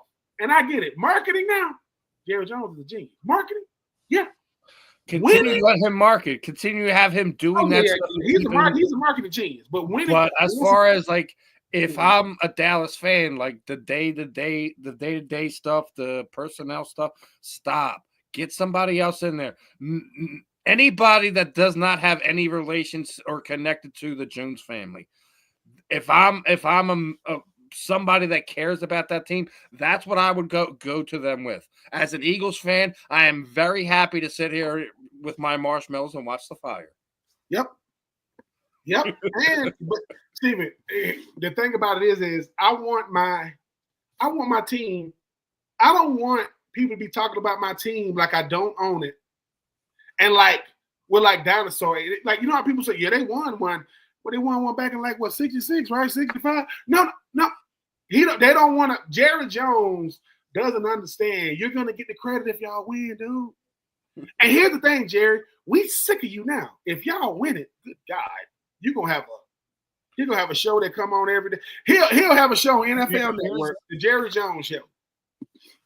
Here's a real worry if you're a Jerry Jones fan, a Cowboys fan, that when that he's gonna die and pass away at some point in time. I'm not wishing anything soon or anything like that, but he's going to be more remembered for the stuff he didn't do than putting together that amazing run, because we haven't seen a team like that. Outside of the Patriots over the last 30 years. There's nobody else you can attach that to, and it's a shame that we're going to remember this 30 years, not what he did in the 70s, 80s, and 90s. And I think that's a disservice to himself, and he needs to take a real look in the mirror and say, you know what, maybe I do need to step away. I mean, it's about legacy at this point, and he's tarnishing his, because people can only talk about the big three and what you did, like Jimmy Johnson. Jimmy Johnson retires. He's a Hall of Fame college coach. He's a Hall of Fame NFL coach. He's probably going to be in the Hall of Fame as far as broadcaster, right? He was great at everything he did. Jerry Jones is great, but his greatness is so far removed from now. It is not anything current, and that's people go, why did LeBron James keep playing? Because he's still great. He ain't even good. He's still great. He ain't the best. Talk about Bronny, because we got to talk about something. Yeah, I'm glad you brought up Mr. LeBron James. I'm sad that JB isn't here to talk about this, but we do got to talk about it, because there's been a lot of weird stuff going on in media, like obviously Jordan Schultz and Ian Rappaport having words at the combine, and security being called in, and all that stuff going on with them, but. Obviously, there's been some stuff going on with LeBron James and Stephen A. Smith this past week, because obviously Stephen A. Smith is a real reporter. He doesn't let who he works for censor him. He's going to give you his real take, whether you like it or not. And apparently, LeBron James had gotten wind of how he's been speaking about Bronny, and I think everything that Stephen said was absolutely warranted. But LeBron goes and takes it another level, and he became Karen for a minute. He did. And he got in. I'm not sure exactly what was said, but it came pretty much to the lines of keep my son's name out of your mouth. I love Steven's response. I love how he handled it.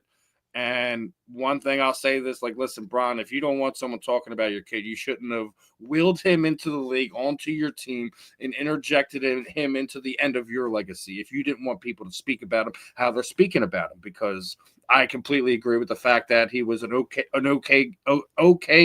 high school basketball player, not a great one. He was an okay college player, not a great one. He's not an okay basketball player. He's not. He, in my opinion, and this is no disrespect to Bronny or anything, he's a G League player right now. If I don't like this, what I don't like. See, I don't like when players confront commentators, analysts, columnists in person. When Jerry Jeudy was walking behind Steve Smith, and Steve Smith kept looking over his shoulder when he was with the then Denver Broncos, and Steve Smith said, "Listen, man, he walk up on me. If you walk up on me, man, we don't play that. I don't care if I'm on national TV. We don't play that." Let me tell you why LeBron is wrong for so many reasons. But really, LeBron, you're gonna walk up on Stephen A. like I can really do, like I'm gonna really jeopardize. I'm gonna jeopardize all I've worked for to get in this position I'm in, and all you're gonna get is a fine. I'm gonna get fired, and no one's gonna want to touch me because of the perception of what just happened. Number two, isn't your son a pro? Stephen A. Smith is talking about a pro athlete, and you don't like it, but now he's your son. Everybody out there is somebody's son. Every player out there is somebody's son. Your son is on the same team with you, and you want him to get favorable, commentary, favorable analytics. Here's number three. Is Stephen A. lying about what he's saying? Because it's a bunch. It is a bunch. Every NFL, NBA, sports, college, podcaster is saying the same thing about Bronny. Why aren't you confronting them? Oh, because they're not at the game to do the game. I'm here to do the game. But here's the realest thing, though. We cry so much about nepotism, and the nepotism works in my favor, and I don't like it. Because everybody knows nepotism is why Bronny went to the Lakers. Not only are you and the head coach friends, y'all got a podcast. You and JJ Redick got a podcast together. So you like, hey, JJ, what? It couldn't have worked out better for LeBron. My podcast host is now the head coach, and my son got drafted, and now I don't like it. Because Stephen A., that's a bit too far. Have you heard what people say about Bronny? You obviously don't listen to other people. If we're just being honest, if Bronny James just happened to be Bronny James and LeBron ain't his daddy, he ain't even in the league. Let alone, he's not getting. So I'm like you, Steve. Let me tell you something. There's a time and place to stand up for your kid. That's called high school. That's called college. That's called AAU. He's a pro. Is Dale Curry gonna come out there on NBA TV and say, "Why they talking about my son Steph?" He's a pro. How blessed are you that son get to follow in daddy's footsteps on the same team? Y'all get announced to go out there and check in at the same time. Y'all making commercials on the way to the stadium because you pouring popcorn, but they too harsh on my kid. So now he's your kid, but he's not a kid. He's a young man. He's a grown one. LeBron, let me tell you what this is really about. I wish, and I'm not promoting violence, but if this was an AAU game or a game at Harlem Rucker Park or something, or just a pickup game, if Stephen A. was 6'8", 250, you wouldn't have tried him like that. I guarantee you ain't walking up on, if Stephen A. was James Harrison of the Steelers, y'all scrapping. And James Harrison, like 6 feet, he like 270. Listen, and people say, well, being why is that important? I don't like when people use their status, their size, their popularity to do stuff in public. Let me tell you something. If Stephen A. would have squared up on you and gave you a two-piece, they're going to break it up, I would have loved it. Because LeBron, listen, love LeBron, but you're wrong for that. Because what am I supposed to do? I'm at work getting ready. I'm suited and booted. Hey, man, LeBron walking towards you. To do what? Yeah, keep my kid name out your mouth. Well, I'll slap that hell out. You know what, LeBron? Listen. Steven, I have a son. Right? You got a son, Steven? Yes, sir. And we all love our kids, right?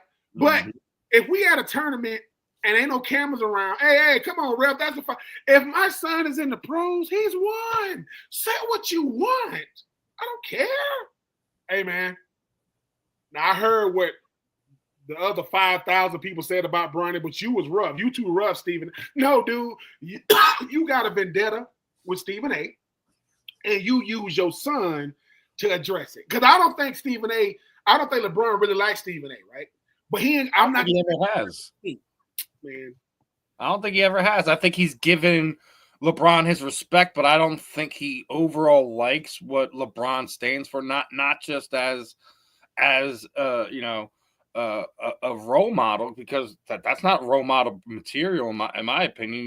If you're getting so upset about things like that, a situation that you put into the fold.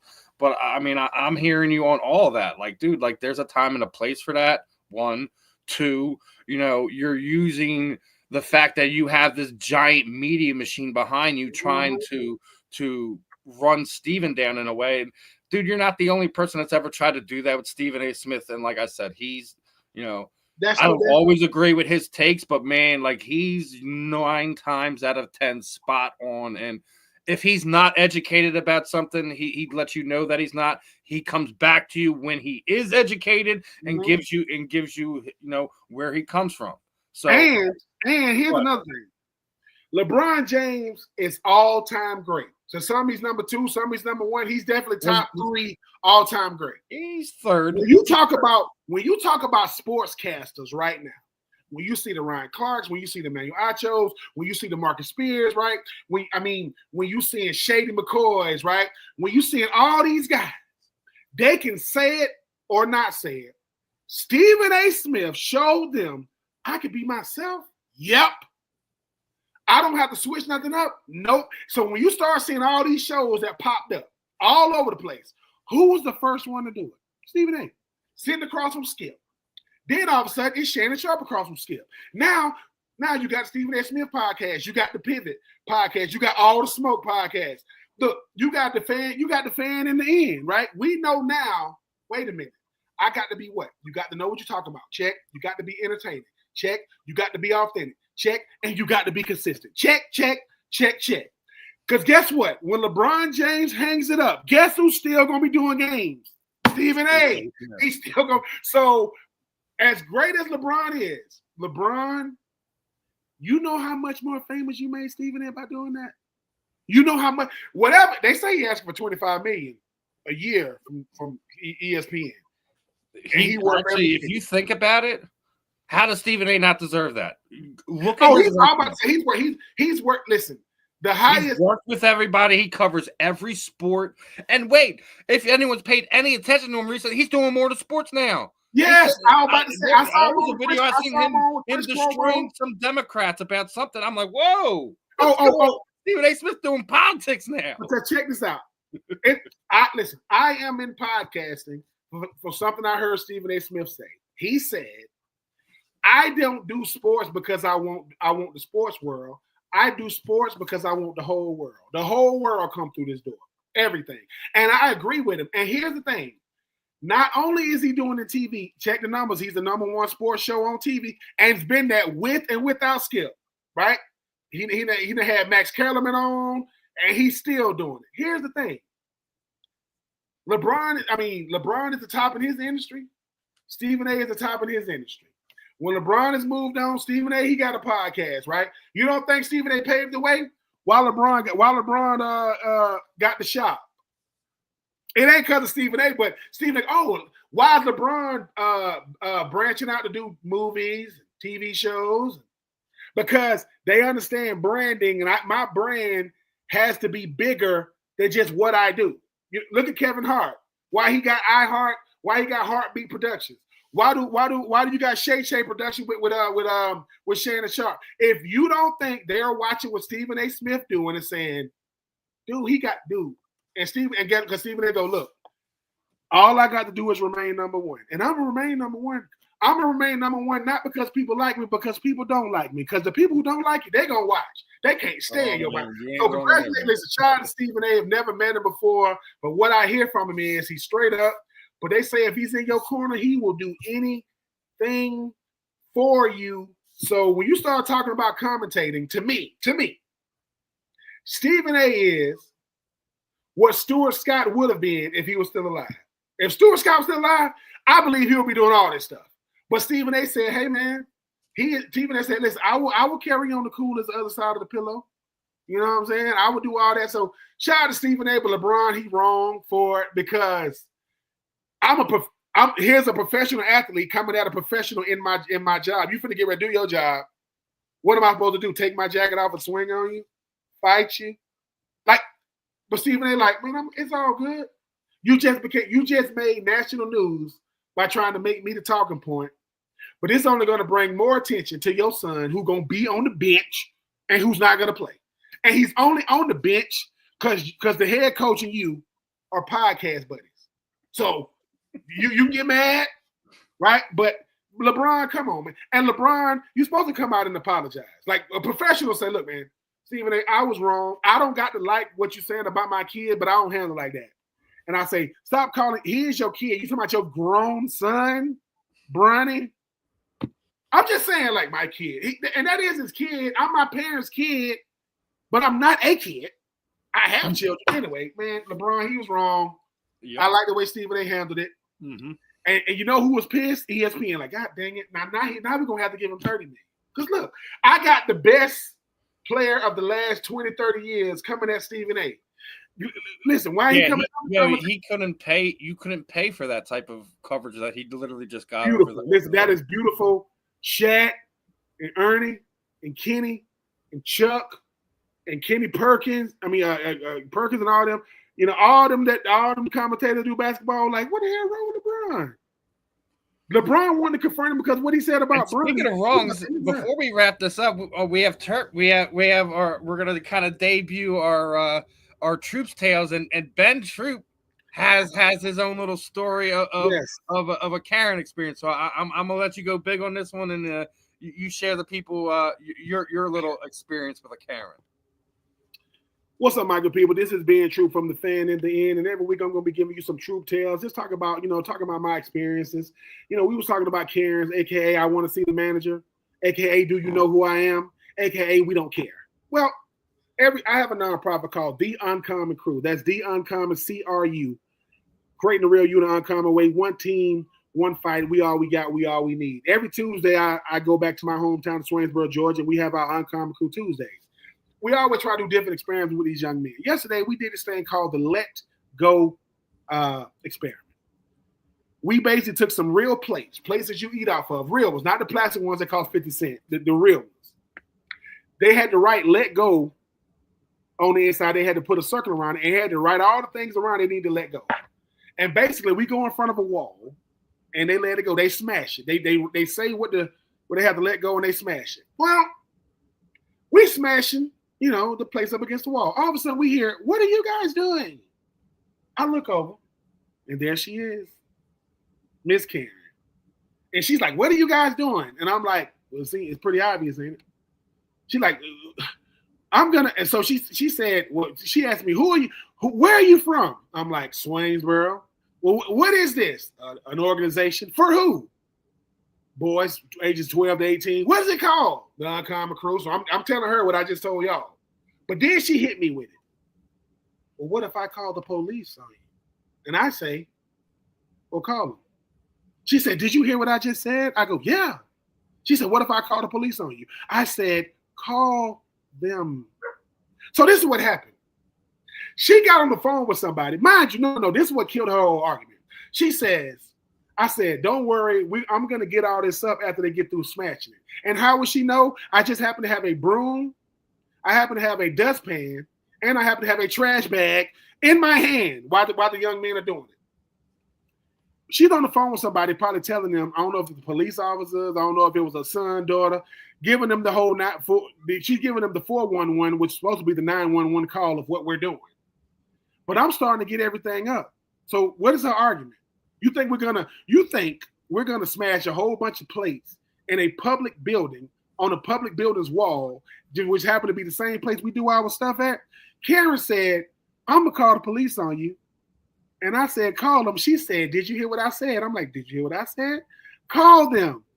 And I also gave her, who we are and what we do. Now, I didn't give her license and registration. She probably wanted that, even though she's not a police officer. But here's the overall point. Whenever you have a Karen or a Ken or Chad or Trent, or in LeBron James or LeBron, case, LeBron would probably be, a Trent or, a Kirk or something. Make sure you give them the credit they deserve. Make sure you go on any live platform and make it known. I did everything but take a picture of her. Next time I'm gonna pull the phone out and I'm gonna take a picture of her. And when she asks me, you don't have my consent to take pictures of me, I'm gonna say, well, there is no privacy in public. You are in public. You don't want me to take pictures of you, go in your house. Because last time I checked, I'm on public property where my nonprofit is supposed to do our work at. You walked out here where we were because you saw us smashing. You really think we're gonna smash plates in public for the world to see us? We was in a private area or in a secluded area. You just happened to come interrupted, which she didn't. So Miss Karen, whoever you are, you're welcome. Call the manager. His name is Steven. He is the host of The Fan in the End. I am the End, being Troupe. And I hope to see you next Tuesday. She was There's pissed. always She was somebody who just pissed. has Steve, to be she was pissed for two reasons. That's what I think. She's pissed because one, I'm addressing her, but I'm addressing her, but I'm looking at what my youngin's doing, and she was pissed because she didn't get the Karens want two things. They want you to respect their authority, even if it's fake or invisible, not real, and they want you to give them a real reaction. I didn't give them a reaction. I was like, where you from, Swainsboro? What is this? The Uncommon Crew? Boys age 12 to 18. What are they doing? They're doing an experiment. What? I said, listen, I should have told her, do you want me to go get you a plate? It is something you need to let go? Do you want me to get you a plate tomorrow so you can ride it around and break it? Maybe she wanted to be involved. But it was so funny though, Steven, because I'm like, dude, we just started the Karen moment, and it's my first Karen moment. I mean, it took me a long time to have a Karen moment. I probably had plenty of Kent moments. I just don't remember them. But man, I don't. It was funny to me, man. My participants in the comic crew, they didn't give her no reaction. They like looked over their shoulder, kept doing it, and she was like, "Oh, they're not going to acknowledge me." Well, Karen, you didn't tell us you was coming. You didn't send no email. You didn't send no text. You didn't CC us. I'm gonna tell you who I think she spoke to. I think she did call the police. But I'm gonna tell you what I think happened. She called the police. She told them where we were. She told them what we was doing. You know what they said? They probably, oh, that's Ben Troupe, and that's their organization. What? Oh, you know them? Yeah. See you Ben a bunch of times. I usually see him on Saturdays, but yeah, we know. Yeah, he does it every Tuesday from 6 to 7:30, and he does it every first Saturday from 9 to 12. You ain't know that, and you live on this street? Well, I ain't never seen them before. Yeah. Well, you have now. And we're not gonna. And the police officer said, didn't he say he's gonna clean it up? Yeah, he's cleaning it up right now. So what are you talking to me for? Because I don't like it. Well, do me two things: go back in your house and don't watch Ben. Watch TV. Close your eyes when you watch it. So, just say. Man, there's always somebody. Obviously, way over our time today. Almost 2 full hours of free agency. We got Ben's little Karen encounter. We talked about our own Karen encounters inside of pro sports this week with LeBron James going full Karen on Stephen A. Smith, and God bless him for handling like the professional that he is. And as you said, man, they should pay that man $30 million. He's worth everything. Hope he gets. Listen, and if we don't want to deal with Stephen A. now, when he get his money, he gonna really get unleashed. He really comes there. Yeah, I think he's ready to, like as you said, he's probably taken over that Stuart Scott role, just not as flamboyant as Mr. Scott was, but love to see the media members standing their ground, not folding and just curling up because the superstar's feelings is hurt. But other than that, a great show. We'll be back next week. We're gonna be doing some more fun stuff. Hopefully, I will have that interview lined up for you guys. Working on times, days, etc. May not be on our normal 11 to 12 time, but me, Ben, JB, and everybody, we're gonna have some more fun. Continue to stay locked in. Make sure you're following, subscribing. Go grab Ben's t-shirt. We're going to be doing some more merch stuff. Obviously, the giveaway is coming. Obviously, our first giveaway winner, I already let him know that he's going to be receiving some stuff. Obviously, he is here in the chat as per usual. So, Brian, I see you probably playing. He's going to be getting the care package from us. We're putting everything together. I'm actually waiting for some of Ben's extra stuff to get here, and I'm going to send him out something cool. Gonna be working on some more giveaways. We're already halfway to 300 subscribers on YouTube. We're gonna trying to get the stuff out there as much as we can. Make sure you guys are following Ben on all platforms: Facebook, Instagram, X, the whole nine. Ben Troupe. I'm Steve. That's the man that be making me look good. And listen to all the listeners and the followers that be like, "Hey Ben, man, you be putting all this content." I said, "That's Steven." And I be listen, Steven, get it to me. I get it to y'all. I am not smart enough to give myself this much content, but as long as Steven pump it to me, I'm gonna pump it to y'all. My parents and family and friends be like, "Dude, how many shows you do? Don't worry about me. You worry about me. Who you working for?" Asking me all these questions. Hey, listen, I'm happy to just, being able to give you guys that stuff so you can kind of give back, so your listeners and the people who support you can say, hey, what they were talking about this week. So they have an opportunity not to just support Ben, to support what we're doing.